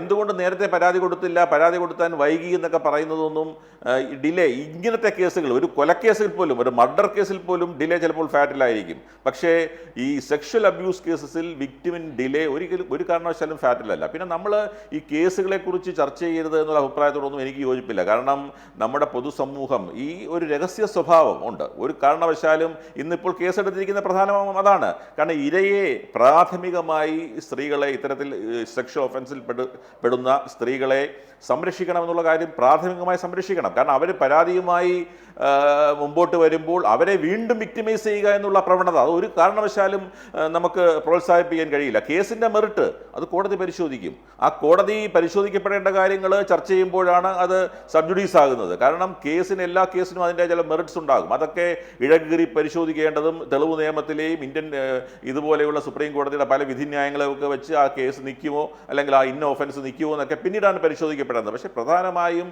ആ വകുപ്പിൽ പറയുന്നത് ഇരയുടെ പേര് വലിച്ചഴക്കുക, അവരുടെ ഐഡന്റിറ്റിയെ സൂചിപ്പിക്കുന്ന സൂചകങ്ങൾ നൽകുക, അതൊക്കെയാണ് പലരും ചെയ്യുന്നത്. കാരണം അത്തരത്തിൽ ഒന്നും ചെയ്യാൻ പാടില്ല. അതാണ് അത്തരത്തിലുള്ള ചർച്ചകൾ ചെയ്യാൻ കഴിയില്ല. പക്ഷേ സ്വാഭാവികമായിട്ടും ഈ ബെയിൽ ആപ്ലിക്കേഷൻ അവർ ഫയൽ ചെയ്തിട്ടുണ്ട്. ആ ബെയിൽ ആപ്ലിക്കേഷനിലെ ഇരയുടെ പേര് XXX എന്നേ ഇടാൻ പാടുള്ളൂ. ഹൈക്കോടതിയിലായാലും ശരി, ജില്ലാ കോടതിയിലായാലും ശരി, ഇത്തരത്തിലുള്ള കേസുകൾ ഫയൽ ചെയ്യുമ്പോൾ കോടതിയിൽ കൊടുക്കുന്ന രേഖയിൽ പോലും അവരുടെ പേരെഴുതാൻ പാടില്ല. ചാർജ് ഷീറ്റ് ഫയൽ ചെയ്യുമ്പോൾ പോലും പേരെഴുതാൻ പാടില്ല. XXX എന്ന് പറഞ്ഞ് വിറ്റ്നസ് നമ്പർ 1 XXX എന്ന് ഇടുകയുള്ളൂ.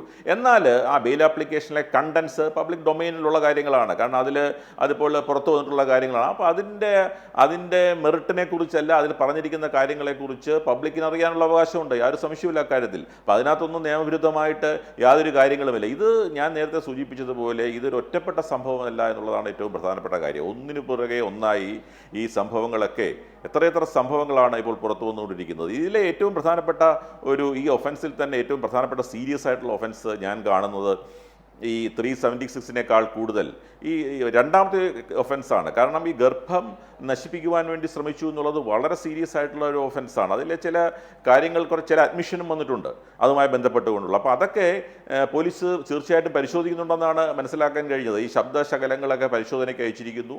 തീർച്ചയായിട്ടും അത് വളരെ സ്ട്രോങ് ആയിട്ടുള്ള ഒരു സബ്സ്റ്റാൻറ്റീവ് ആയിട്ടുള്ള ഒരു എവിഡൻസ് ആയിട്ടൊക്കെ മാറാനുള്ള സാധ്യതയൊന്നും നമുക്ക് തള്ളിക്കളയാൻ കഴിയില്ല. അപ്പോൾ ഇത് എല്ലാം സൂചിപ്പിക്കുന്നത്, എനിക്ക് തോന്നുന്നത് നേരത്തെ തന്നെ ഇത് സംബന്ധിച്ചുള്ള പരാതികൾ വന്നിരുന്നതാണ്. പക്ഷെ എന്തുകൊണ്ട് അവരുടെ രാഷ്ട്രീയ നേതൃത്വം അത് സംബന്ധിച്ച് നടപടിയെടുത്തില്ല അല്ലെങ്കിൽ മുമ്പോട്ട് വന്നില്ല എന്നുള്ളത് നമ്മളെല്ലാവരെയും പൊതുസമൂഹത്തെ അത്ഭുതപ്പെടുത്തുന്നുണ്ട്. എന്തായാലും ഇപ്പോൾ പബ്ലിക് ഡൊമൈനിൽ ഇത് വന്നു. തീർച്ചയായിട്ടും അത് ഈ ഒരു പ്രാഥമിക അവസരത്തിൽ നമ്മൾ ഈ ഇരയോടൊപ്പം നിൽക്കുക എന്നുള്ളതാണ് നമ്മൾ ഈ രംഗത്ത് പ്രവർത്തിക്കുന്നവർ എല്ലാവരും രാഷ്ട്രീയം നോക്കിയല്ല മറിച്ച് ചെയ്യേണ്ടത് എന്നുള്ള അഭിപ്രായക്കാരാണ് ഞാൻ. പല കേസുകളിലും അത്തരമൊരു നിലപാടെടുത്തിട്ടുള്ള ആളാണ് ഞാൻ. കാരണം ഈ ഒരു തരണത്തിൽ പിന്നീട് അത് കോടതിയിൽ വരുമ്പോൾ അതിൻ്റെ മെറിറ്റൊക്കെ കോടതി തീരുമാനിക്കട്ടെ. പക്ഷേ ഇത്തരത്തിലുള്ള ആളുകൾ ഇത്തരത്തിലുള്ള അവരുടെ അധികാരം ഉപയോഗിച്ചുകൊണ്ട്, അവരുടെ പദവി ഉപയോഗിച്ചുകൊണ്ട് ഈ പറയുന്ന അതിജീവിതകളെ യൂസ് ചെയ്യുന്നു എന്നുള്ളതാണ് ഏറ്റവും പ്രധാനപ്പെട്ട ഒരു കാര്യം. കാരണം ഈ consent, whether consent was obtained through free will എന്നുള്ളതാണ് ഏറ്റവും പ്രധാനപ്പെട്ട കാര്യം. കാരണം കൺസെൻറ്റ് ഏതൊരു പ്രായപൂർത്തി ആളുമായിക്കോട്ടെ, ഞാനൊരു പ്രായപൂർത്തിയായ ഒരാളാണ്, ഞാനൊരു സ്ത്രീയുമായി ലൈംഗിക ബന്ധത്തിൽ ഏർപ്പെടുവാനുള്ള കൺസെൻറ്റ് ആ സ്ത്രീയിൽ നിന്നും ഒബ്റ്റെയിൻ ചെയ്യുന്നത് ഫാൾസ് പ്രോമിസ് ആണോ, ഫാൾസ് വാഗ്ദാനങ്ങൾ കൊടുത്തിട്ടാണോ എന്നുള്ളതാണ് ഏറ്റവും പ്രധാനപ്പെട്ട കാര്യം. അപ്പോൾ അത്തരത്തിൽ അധികാരത്തിൽ ഇരിക്കുന്നവർക്ക് ആ ഒരു ഡൊമൈനുണ്ട്, അവർ ആ ഒരു പദവിയിലിരിക്കും. സാധാരണക്കാരനല്ല, കേരളമാകെ അറിയപ്പെടുന്ന ഒരു സെലിബ്രേറ്റഡ് ആയിട്ടുള്ള ഒരു വ്യക്തിയാണ്. അപ്പോൾ അദ്ദേഹത്തെ പോലുള്ള ആളുകൾ സമൂഹത്തിന് ആകെ മാതൃകയായി വഴിവിളക്കുകളാകേണ്ട വ്യക്തിത്വങ്ങൾ ഇത്തരത്തിൽ പോകുന്നു എന്നുള്ളത് നിയമപരമായി മാത്രമല്ല, അത് ധാർമ്മികമായും അതിനെ നമ്മൾ ധാർമ്മിക ച്യുതിയുമായി നമ്മൾ കാണേണ്ടതുണ്ട് എന്നുള്ള അഭിപ്രായക്കാരൻ തന്നെയാണ് ഞാൻ. ശരി, ഇത് ഒരു സെലിബ്രിറ്റി സ്റ്റാറ്റസ് മാത്രമല്ല, ഇദ്ദേഹം കോൺഗ്രസ് പാർട്ടിയെ തന്നെ മൊത്തത്തിൽ അടക്കി ഭരിക്കുന്ന ഒരാളാണ് എന്ന് ഇതിനകം തെളിയിച്ചിരിക്കുകയാണല്ലോ. അപ്പോൾ അത്രയ്ക്ക് ശക്തനായ പവർഫുള്ളായ ഒരാൾ തന്നെയാണ് ഇദ്ദേഹം. ശ്രീകുമാർ മനയിൽ ഈ കാര്യത്തിൽ ഇത്രയധികം നമ്മൾ ഒരുപാട് വലിയ നീട്ടിക്കൊണ്ടുപോകേണ്ട ആവശ്യമില്ല. ഞാൻ ഡയറക്റ്റായിട്ട് ചോദിക്കുകയാണ്, ഈ രാഹുൽ മാങ്കൂട്ടത്തിൻ്റെ കൂടെയാണോ അതോ അതിജീവിതയ്ക്കൊപ്പമാണോ കേരളത്തിലെ കോൺഗ്രസ് പാർട്ടി? താങ്കൾക്ക് എന്താണ് തോന്നുന്നത്?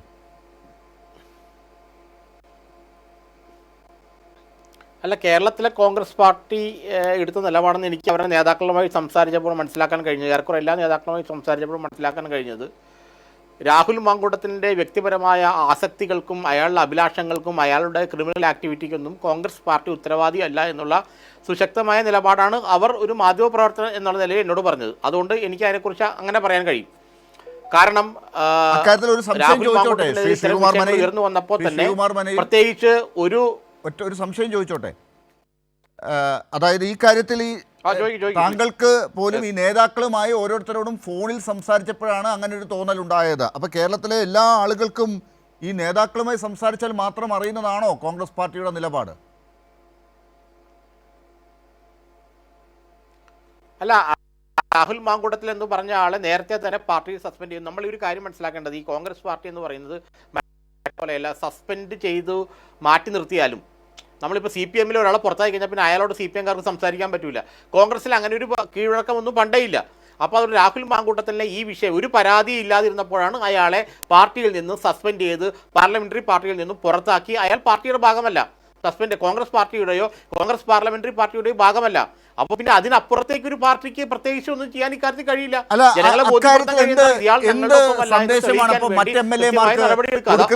ശ്രീകുമാർ മനയിൽ ഇപ്പോൾ മറ്റൊരു MLA ഇതേപോലെ ഒരു കൃത്യത്തിലേക്ക് പോകുന്നതിനെ ഭയക്കുമോ ഇനി? അതായത് ഇങ്ങനെ പോയാലും അയാൾക്ക് പ്രത്യേകിച്ച് നഷ്ടപ്പെടാനില്ല, സസ്പെൻഡ് ചെയ്താലും ഈ പറയുന്ന എല്ലാ ആനുകൂല്യങ്ങളും കിട്ടുന്നുണ്ടല്ലോ. അങ്ങനെയാണെങ്കിൽ ആ സസ്പെൻഡ് ചെയ്യാൻ ഇപ്പോൾ CPM-ൽ നിന്ന് സസ്പെൻഡ് ചെയ്താൽ താങ്കൾ തന്നെ പറഞ്ഞു മനുഷ്യരുമായിട്ട് സംസാരിക്കാൻ പോലും പറ്റില്ല എന്ന്. അപ്പോൾ അതല്ലേ വേണ്ടത്? അങ്ങനെയാണെങ്കിൽ ഒരു പേടിപ്പിച്ച് സസ്പെൻഡ് ചെയ്ത് പുറത്താക്കി ഒരു ശിക്ഷാ നടപടിക്ക് വിധേയമാക്കിയാൽ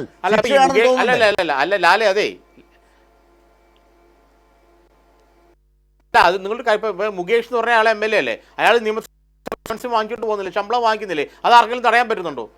അപ്പോൾ അത് പറഞ്ഞിട്ട് കാര്യം MLA എന്നുള്ള സ്ഥാനം എലക്റ്റഡ് ആയി കഴിഞ്ഞാൽ പിന്നെ അയാൾ രാജിവെക്കുന്നവരോ അയാൾ അടുത്ത ഇലക്ഷൻ തോക്കുന്നവരോ അയാൾ MLA ആണ്. അത് ആ MLA ആക്ടിവിറ്റിയിൽ നിന്ന് പാർട്ടിക്ക് അയാൾ തടയാൻ കഴിയില്ല. അതാണ് ഇതിന്റെ പ്രധാന പ്രശ്നം. അല്ലാണ്ട് ഇയാൾ MLA ആയതുകൊണ്ട് ഇയാൾ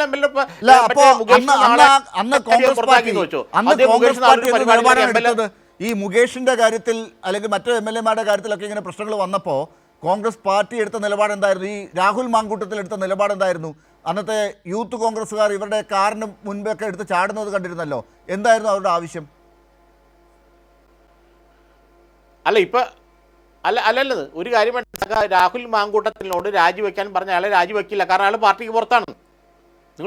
ഇതൊരു അങ്ങനെ ഒരു കാരണം കോൺഗ്രസ് പോലൊരു പാർട്ടിക്ക് ഒരാളെ ഭീഷണിപ്പെടുത്തി രാജിവെക്കുന്നതിലൊക്കെ വളരെ പരിമിതിയുണ്ട്.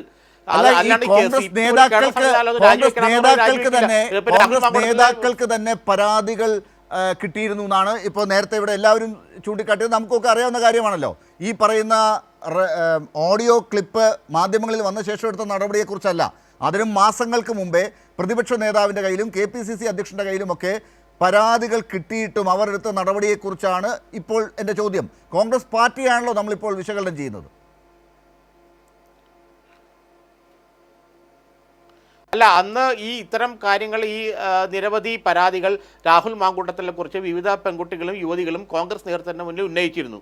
അവിടെ അപ്പോൾ അയാളെ നിയന്ത്രിക്കുന്ന കാര്യത്തിൽ ഇപ്പോഴത്തെ നേതൃത്വം പരാജയപ്പെട്ടതിനെ തുടർന്നുണ്ടായ സംഭവവികാസങ്ങളാണ് ഇപ്പോൾ നമ്മൾ കാണുന്നത്. കാരണം ഈ 2021 നേതൃമാറ്റത്തിന് ശേഷം കോൺഗ്രസിൽ ഒരു നേരത്തെ എന്നൊക്കെ പറഞ്ഞാൽ കരുണാകരൻ ആന്റണി, ഉമ്മൻചാണ്ടി, രമേശ് ചെന്നിത്തല, അതിനു മുമ്പ് R Shankar, PT Chacko, CKG ഇത്തരം ആളുകൾ ഇവർ തീരുമാനിച്ചാൽ മതി. ആ ഒരു കൾച്ചർ മാറിയിട്ട് ഈ ഒരു പറഞ്ഞ ഒരു എന്താ പറയുക 2021 ശേഷം പുതിയൊരു നേതൃ സമൂഹം കോൺഗ്രസിൽ ഉടലെടുക്കുകയും ആ നേതൃസമൂഹത്തിൻ്റെ കീഴിലായി പാർട്ടിയുടെ കാര്യപരിപാടികൾ എന്ന് വന്നപ്പോൾ ആർക്ക് ആരെയും നിയന്ത്രിക്കാൻ കഴിയാത്ത ഒരവസ്ഥ വന്നു.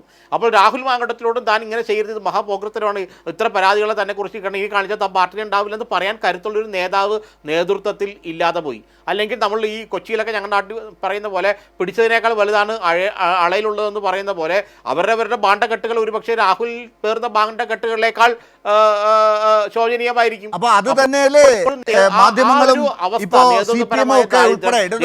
പാർട്ടികൾ ഉൾപ്പെടെ സർക്കാരിന്റെ ഭാഗത്ത് നിൽക്കുന്നവരൊക്കെ ഇപ്പോൾ പറയുന്നത് അത് തന്നെയല്ലേ? കോൺഗ്രസ് പരാജയമാണ്, കോൺഗ്രസിനൊരു നേതൃത്വമില്ല, ഈ രാഹുലിനെ പോലെയുള്ളവരെ കയറൂരി വിട്ട അവസ്ഥയിലാണ്, അവർ നിയന്ത്രിക്കുന്ന പാർട്ടിയാണ്, ആ പാർട്ടിക്ക് ഇനി അധികാരത്തിലേക്ക് വരാനൊന്നും ഒരു അർഹതയുമില്ല എന്നൊക്കെ എതിർപക്ഷത്തുള്ളവർ പറയുന്നുണ്ടെങ്കിൽ ഈ നേതൃത്വത്തെക്കുറിച്ചാണല്ലോ, താങ്കൾ ഈ പറഞ്ഞ നേതൃത്വത്തെക്കുറിച്ചാണല്ലോ. അല്ല അത് ഈ അല്ല നിങ്ങളൊരു കാര്യം മനസ്സിലാക്കുക, മാങ്കൂട്ടത്തിലിനെ നടപടിയെടുത്ത് പുറത്താക്കി, അല്ലെങ്കിൽ ആ സമയത്ത് പരാതി ഉയർന്നപ്പോൾ നടപടിയെടുത്തില്ല എന്ന് പറയുന്നതും ഇടതുപക്ഷ സർക്കാരിൻ്റെ പിണറായി വിജയൻ്റെ ശബരിമലയിൽ സ്വർണ്ണക്കൊള്ള ഉൾപ്പെടെയുള്ള ഏറ്റവും ഗ്രേവ് ആയിട്ടുള്ള, ഏറ്റവും ഒരു എന്താ പറയുക, ഏറ്റവും ഗുരുതരമായിട്ടുള്ള വിഷയങ്ങൾ ജനങ്ങൾക്ക് മുന്നിൽ തുറന്നു കാണിച്ച് ഈ സർക്കാർ ഇത്രയും നാറിയതാണെന്ന് കാണിക്കാനുമുള്ള പ്രതിപക്ഷത്തിൻ്റെയും കോൺഗ്രസിൻ്റെയും ശ്രമം ഇത് രണ്ടാണ്. അവരുടെ പാർട്ടിക്കുള്ള ഒരു നേതാവിനെതിരെ അവർ നടപടിയെടുക്കുന്നതും നടപടിയെടുക്കാത്തതും അല്ലെങ്കിൽ അതിൻ്റെ പേരിൽ അവർ അനുഭവിക്കുന്ന വിഷയങ്ങളെല്ലാം അവരുടെ കാര്യമാണ്. പക്ഷെ അവർ പറയുന്ന മറ്റു കാര്യമായി മാറി. സ്ത്രീകളുടെ കാര്യത്തിൽ എന്ത് നിലപാടാണ് ആ പാർട്ടി എടുക്കുന്നത്? ഒരു സ്ത്രീക്ക് ഇങ്ങനെ പ്രശ്നം വന്നപ്പോൾ ഓഫൻസ് എങ്ങനെയാണ്? നിങ്ങൾ എന്താണ് ലാൽ, നിങ്ങൾ നിയമം പഠിച്ചിട്ടില്ലേ? നിങ്ങളെ പ്രിയദർശൻ തമ്പിയോട് ചോദിക്കൂ. ബഹുമാനപ്പെട്ട വ്യക്തിപരമായ കാര്യമാകുന്നത് ഒരു സ്ത്രീയെ ഒരു എം എൽ എ തന്റെ പൊതു അധികാരം രാഹുൽ മാങ്കൂട്ടത്തിൽ തന്നെ ഇവിടെ പ്രസംഗിച്ചത് ആദ്യം കാണിച്ചു. ഞാൻ താങ്കൾക്ക് വേണമെങ്കിൽ ആ ക്ലിപ്പ് ഒന്നുകൂടി ഇട്ട് കാണിച്ചു തരാം. അതായത് രാഹുൽ മാങ്കൂട്ടത്തിൽ ജനങ്ങളുടെ നികുതി ഉപയോഗിച്ച് ശമ്പളം വാങ്ങുന്ന എം എൽ എ ആണ്. ആ എം എൽ എ തന്റെ അധികാരം ഉപയോഗിച്ച്, തന്റെ എം എൽ എയുടെ ആ പവർ ഉപയോഗിച്ച് സ്ത്രീകളെ, ഒരു സ്ത്രീയെ അല്ല പല സ്ത്രീകളുടെയും പരാതികളുണ്ട്. ഇന്ന് രാജ്മോഹൻ ഉണ്ണിത്താൻ പറഞ്ഞതാണ്, ആ പരാതികളൊക്കെ ഞാൻ പുറത്തേക്ക് വിടും, വാർത്താ സമ്മേളനം വിളിക്കും, ഇതൊക്കെ പറഞ്ഞതാണ്. ഇല്ലല്ലെന്ന് താങ്കൾക്ക് വിഷയം അറിയില്ലെന്ന്. താങ്കൾക്ക് വിഷയം അറിയില്ല. ഇയാളുടെ ഈ ക്രിമിനൽ ഒഫൻസ് നടന്നത് എപ്പോഴാണ്? എം എൽ എ ആണ് ശേഷമാണോ? നിങ്ങൾക്ക് അറിയാമോ? എം എൽ എ ആണ് ശേഷമാണോ? ഒന്ന് പറഞ്ഞേ. അങ്ങനെയാണെങ്കിലും അല്ല, എം എൽ എ ആയ ശേഷവും ക്രിമിനൽ ഒഫൻസ് നടന്നിട്ടുണ്ട്. എം എൽ എ ആയ ശേഷവും ക്രിമിനൽ ഒഫൻസുകൾ നടന്നിട്ടുണ്ട്. അല്ലല്ല, ക്രിമിനൽ ഒഫൻസ് അല്ലല്ല, ഇല്ല. ക്രിമിനൽ ഒഫൻസ് എനിക്ക് അത്രയും ശ്രീകുമാർ മനയിലിനെ എത്രമാത്രം കൃത്യമായിട്ട് അറിയാവുന്നത് എനിക്കറിയില്ല. എനിക്കറിയാവുന്നത് ഈ പറയുന്ന വാർത്തകളിൽ കാണുന്നതും ഈ രേഖകളിൽ കാണുന്നതുമായിട്ടുള്ള കാര്യങ്ങളാണ്, പരാതിയിൽ കാണുന്നതായിട്ടുള്ള കാര്യങ്ങളൊക്കെയാണ്. അതനുസരിച്ച് എം എൽ എ ആകുന്നതിന് മുമ്പ് അദ്ദേഹത്തിന്റെ പ്രശ്നങ്ങളുണ്ട്. പലരുടെയും പരാതികൾ KPCC അധ്യക്ഷനും ഓപ്പോസിഷൻ ലീഡറും കിട്ടിയിട്ടുണ്ട്. ഈ പരാതിക്കാരുടെ കാര്യം പറയുകയാണെങ്കിൽ എം എൽ എ ആയ ശേഷമാണ് അദ്ദേഹം കൊല്ലും, എനിക്ക് കൊല്ലാൻ മിനിറ്റുകൾ മതി എന്ന് പറഞ്ഞത്. ശേഷമാണ് എം എൽ എയുടെ അധികാരം. ഇല്ല, നിരുത്തരവാദപരമായ പ്രസ്താവന ഒരു ചാനലിൽ നിന്ന് നടത്തരുത്. അത് പത്രക്കാർക്ക് ചേർന്നതല്ല. നിരുത്തരവാദപരമായ പ്രസ്താവന നടത്തരുത്. നിങ്ങൾ പറയുന്ന എം എൽ എ അതിന് ശേഷമാണോ രാഹുൽ മാങ്കൂട്ടത്തിൽ ഈ ഒഫൻസ് കമ്മിറ്റ് ചെയ്തത്? പല ഒഫൻസ് ഉണ്ടല്ലോ ഇവിടെ പല ഒഫൻസ് ഉണ്ടല്ലോ. അതിൽ ഏത് ഒഫൻസ് ആണ് ഇപ്പൊ അയാൾ ചെയ്തത്? അതിനോടാണ് നിങ്ങൾ ഇയാൾക്കെതിരെ ചാർജ് ചെയ്യപ്പെട്ടിരിക്കുന്ന കുറ്റങ്ങൾ, അതാണ് ഒഫൻസ്. അത് നടന്നത് എം എൽ എ ആയതിനു ശേഷം. ഞാനൊരു നിയമവിദഗ്ധൻ ഇവിടെ ഉണ്ടല്ലോ, ഞാൻ ചോദിക്കട്ടെ, അത് ക്ലിയർ ചെയ്യാം. അഡ്വക്കേറ്റ് പ്രിയദർശൻ തമ്പി, ഇതിൽ പല ഒഫൻസുകളുണ്ട്. അതിൽ ശ്രീകുമാർ മനയിൽ പറയുന്ന ആദ്യത്തെ ആക്ടിവിറ്റി മാത്രമാണ് ഉദ്ദേശിക്കുന്നതെന്ന് എനിക്കറിയില്ല. അത് കഴിഞ്ഞുള്ള അതിനെ മറയ്ക്കാനുള്ള പല കാര്യങ്ങളുണ്ട് ഈ പരാതിക്കകത്ത്. ഇതൊക്കെ നടന്നിട്ടുള്ളതൊക്കെ പിന്നീട് ഇദ്ദേഹം എം എൽ എ ആയതിനു ശേഷവുമാണെന്നുള്ള ഞാൻ മനസ്സിലാക്കുന്നത്. അതുകൊണ്ടാണ് പാലക്കാട്ടെ ഫ്ലാറ്റിൽ പോയി തെളിവെടുപ്പ് വരെ നടക്കുന്ന കാര്യങ്ങൾ ഇപ്പോൾ നടക്കുന്നത്. എൻ്റെ അറിവില്ലായ്മയാണോ, ശ്രീകുമാർ മനയിൽ പറയുന്നതിൻ്റെ പ്രശ്നമാണോ, എന്താണത്? താങ്കൾക്ക് എന്ത് തോന്നുന്നു?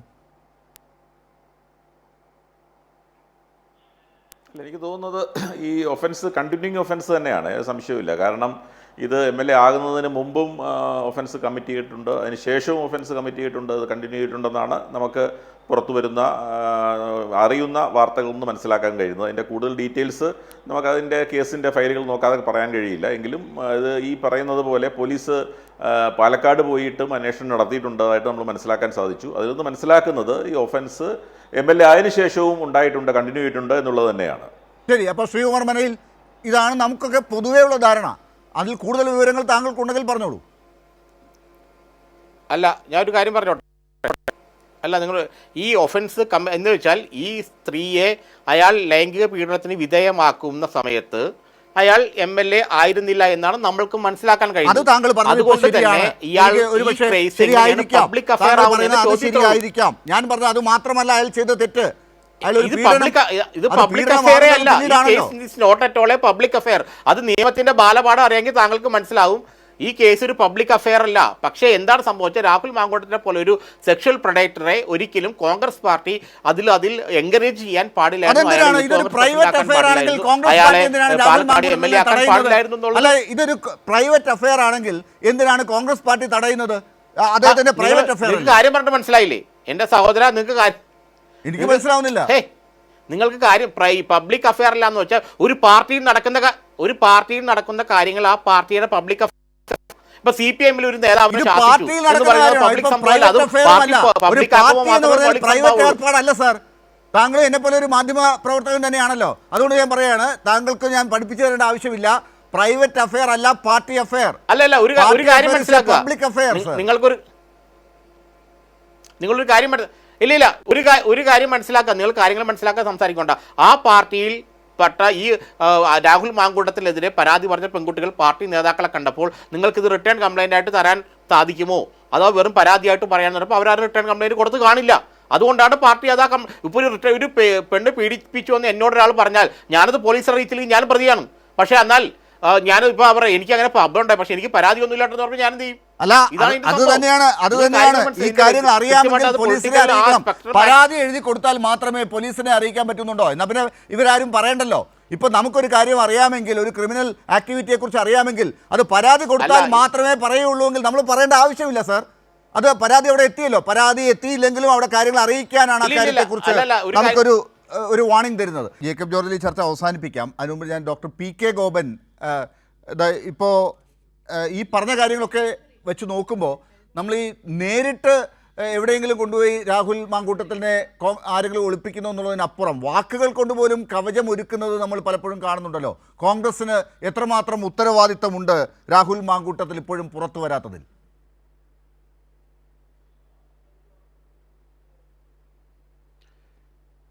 ഇവിടെ ശ്രീകുമാർ സാറ് പറയാൻ പരിശ്രമിച്ച ഒരു കാര്യം, കോൺഗ്രസിൻ്റെ ഒരു പൊതുപ്രശ്നമല്ല ഇത് അദ്ദേഹം MLA ആകുന്നതിന് മുമ്പ് സംഭവിച്ച വ്യക്തിപരമായ ആസക്തിയാണ്. അതിന് കോൺഗ്രസ്സിന് ഉത്തരവാദിത്വം ഇല്ലെന്നാണ് അദ്ദേഹം പറയാൻ പരിശ്രമിച്ചത്. ഇദ്ദേഹം യൂത്ത് കോൺഗ്രസിൻ്റെ ഭാരവാഹിയായിരിക്കുമ്പോഴാണ് ഇത് പ്രധാനമായിട്ട് സംഭവിച്ചത്. കോൺഗ്രസിൻ്റെ അടുക്ക പരാതിയില്ല എന്ന് പറഞ്ഞാൽ ഒരു മുൻ മാധ്യമ പ്രവർത്തക ബഹുമാനപ്പെട്ട പ്രതിപക്ഷ നേതാവിനെ അച്ഛന് തുല്യമായിട്ട് കണ്ട്, അവരുടെ ഇൻവെർട്ടർ കോമ അച്ഛന് തുല്യമായി കണ്ട് ഞാൻ അദ്ദേഹത്തെ കണ്ട് പരാതി പറഞ്ഞിട്ടുണ്ടെന്ന് പറഞ്ഞു. ഒരു നടപടി ഉണ്ടായില്ല സാർ. അപ്പോൾ ഇത് പബ്ലിക്കാണോ പ്രൈവറ്റ് ആണോ എന്നുള്ള ചർച്ചയല്ല ഇന്ന് കേരളത്തിലുള്ളത്. ഇദ്ദേഹം അതിനുശേഷം MLA ആക്കി. ഈ പരാതികളെല്ലാം കിട്ടിക്കഴിഞ്ഞതിന് ശേഷമാണ് MLA ആക്കിയത്. കോൺഗ്രസിൻ്റെ ബഹുമാന്യനായ ഒരു പാർലമെൻറ്റ് മെമ്പർ KPCC ആഫീസിൽ നടത്തിയ പ്രകടനം ശ്രീകുമാർ സാറിന് അറിയാം. ഞാനത് പരസ്യമായിട്ട് പറയുന്നില്ല. അദ്ദേഹം ശ്രീ രാജ്മോഹൻ ഉണ്ണിത്താനും വ്യക്തിപരമായി ആക്ഷേപമേ കേട്ടുള്ളൂ, പക്ഷേ കുടുംബ തകർച്ച ഉണ്ടായില്ല. ആ കുടുംബ തകർച്ചയുമായി ബന്ധപ്പെട്ട് അദ്ദേഹം പൊട്ടിക്കരഞ്ഞു. KPCC ആഫീസിൽ പോയി. ഞാൻ നേരത്തെ പറഞ്ഞു ഇദ്ദേഹത്തെ തിരുത്താൻ തയ്യാറായില്ല.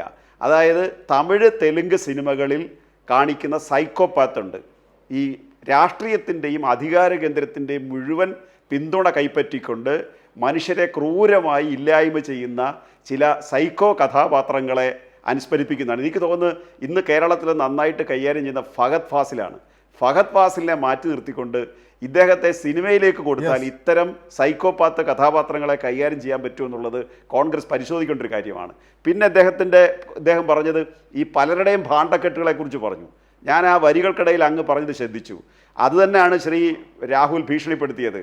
ബണ്ടി ചോറെന്നൊക്കെ അദ്ദേഹം വിളിച്ചത്. അത് പ്രതിപക്ഷത്തെ മാത്രമല്ല, കോൺഗ്രസിനകത്തെ ചില ആളുകളെ കൂടി ഉന്നം വെച്ചിട്ട് അദ്ദേഹം പറഞ്ഞത് ബണ്ടി ചോർ മോഷണത്തെക്കുറിച്ച് സംസാരിക്കുന്നത് പോലെയാണ് ചിലർ ഈ പ്രശ്നത്തെ കാണുന്നതെന്നാണ്. കോൺഗ്രസിലെ പല ആളുകളെയും ഇയാൾ വിരട്ടി നിർത്തിയിരിക്കുകയാണ്, വളരെ ഭീകരമായി ഭീഷണിപ്പെടുത്തിയിരിക്കുകയാണ്.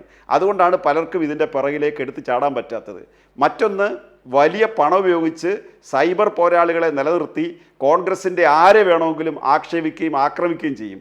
ഉമാ തോമസിനെ പോലും ഞാൻ നേരത്തെ പറഞ്ഞതുപോലെ കൈകാര്യം ചെയ്തു. അതുകൊണ്ട് കോൺഗ്രസ് ഇതിനെ എടുക്കേണ്ടുന്നത് ഇത് അയാളുടെ വ്യക്തിപരമായ ആസക്തി എന്നുള്ളതല്ല, മറിച്ച് കോൺഗ്രസ് പാർട്ടി അദ്ദേഹത്തെ സാങ്കേതികമായിട്ട് സസ്പെൻഡ് ചെയ്തിട്ട് തെരഞ്ഞെടുപ്പ് പ്രചരണത്തിന് MLA എന്നുള്ള പവർ ഉപയോഗിച്ച് അദ്ദേഹത്തെ പ്രചരണത്തിന് ഇറക്കുമ്പോൾ കോൺഗ്രസ് മറുപടി പറയേണ്ടതുണ്ട്. ഇതിനെ മറ്റേതെങ്കിലും ഒരു വിഷയമായിട്ട് കണക്ട് ചെയ്ത് എടുക്കേണ്ടതല്ല. ഇത് തെരഞ്ഞെടുപ്പിന്റെ ഭാഗമായിട്ടൊന്നും കൊണ്ടുവന്നല്ല, അതിനുമുമ്പുള്ള വിഷയമാണിത്.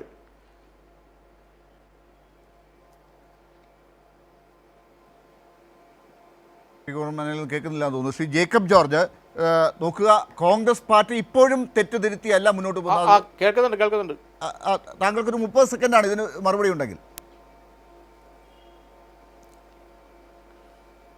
അല്ല, ഇത് ഞാൻ തുറന്നു പറയുന്നത് വേറൊന്നുമല്ല.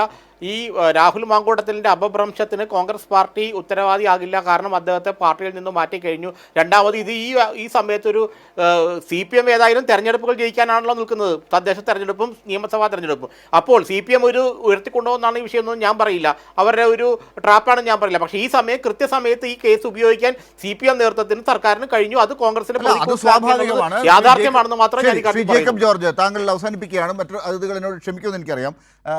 ഈ പറഞ്ഞ കാര്യം കോൺഗ്രസ് പാർട്ടി ഇപ്പോഴും മനസ്സിലാക്കുന്നില്ല, അതിനവർക്ക് സാധിക്കുമെന്ന് താങ്കൾക്ക് തോന്നുന്നുണ്ടോ ഇപ്പോഴത്തെ അവസ്ഥ? അല്ല, കോൺഗ്രസ് പാർട്ടി മനസ്സിലാക്കുന്നില്ല എന്ന് പറയുന്നില്ല, മനസ്സിലാക്കുന്നുണ്ട്. പക്ഷേ അവർക്ക് ധർമ്മം എനിക്കറിയാം പക്ഷേ ചെയ്യാൻ കഴിയുന്നില്ല, അധർമ്മം എനിക്കറിയാം പക്ഷേ ചെയ്യാതിരിക്കാൻ കഴിയുന്നില്ല എന്ന് പണ്ടും ദുര്യോധനൻ പറഞ്ഞതുപോലെ അവരുടെ ഒരു പ്രതിസന്ധി ഉണ്ട്. ഒരു MLA അയാൾ ചുറുചുറുക്കുള്ള നേതാവ്, പക്ഷേ അത്രയ്ക്ക് ധീരമായൊരു നിലപാടെടുക്കാൻ കോൺഗ്രസിന് കഴിഞ്ഞില്ലെങ്കിൽ ഈ ഒരു നിർണായക ഘട്ടത്തിൽ അത് VD സതീശൻ സ്വീകരിച്ചു. പക്ഷേ മറ്റു പലർക്കും അത് ചെയ്യാൻ മടിയുണ്ട്.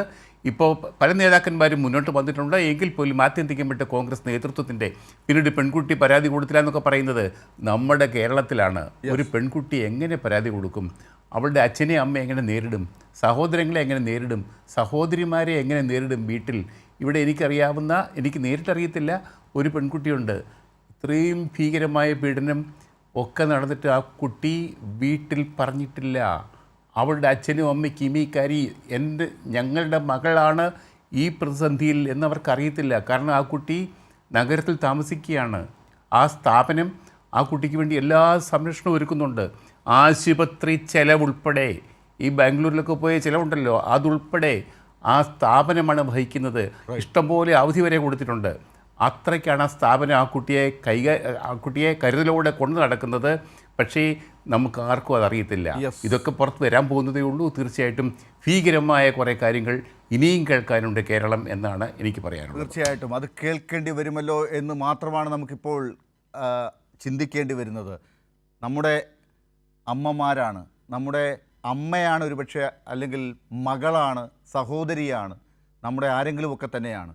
ഈ പറയുന്ന പരാതി വൈകിപ്പോയി, അല്ലെങ്കിൽ സാങ്കേതികത്വങ്ങൾ ഒരുപാടുണ്ട്, MLA ആയിരുന്നില്ല ആ സമയത്ത്, അത് അപ്പോൾ പീഡനമാകില്ല, അല്ലെങ്കിൽ വിവാഹം കഴിഞ്ഞു എന്നൊക്കെയുള്ള കാര്യങ്ങളൊക്കെ പറഞ്ഞ് ഓരോ തരത്തിൽ ഈ ഇരയെ എങ്ങനെ ആളുകളുടെ മുമ്പിലേക്ക് ഇട്ടുകൊടുക്കാം എന്ന് ചിന്തിക്കുന്നതിന് പകരം കോൺഗ്രസ് പാർട്ടി ഇപ്പോൾ ചിന്തിക്കേണ്ടത്, നാളെ രാവിലെ ജനങ്ങൾക്ക് മുമ്പിലേക്ക് ഈ പറയുന്ന MLA അയാൾക്ക് പറയാനുള്ളതൊക്കെ അയാൾ പോലീസിനോട് പറയട്ടെ, അയാൾക്ക് പറയാനുള്ളതൊക്കെ അയാൾ കോടതിയിൽ പറയട്ടെ, എടുത്തിട്ട് കൊടുക്കുക.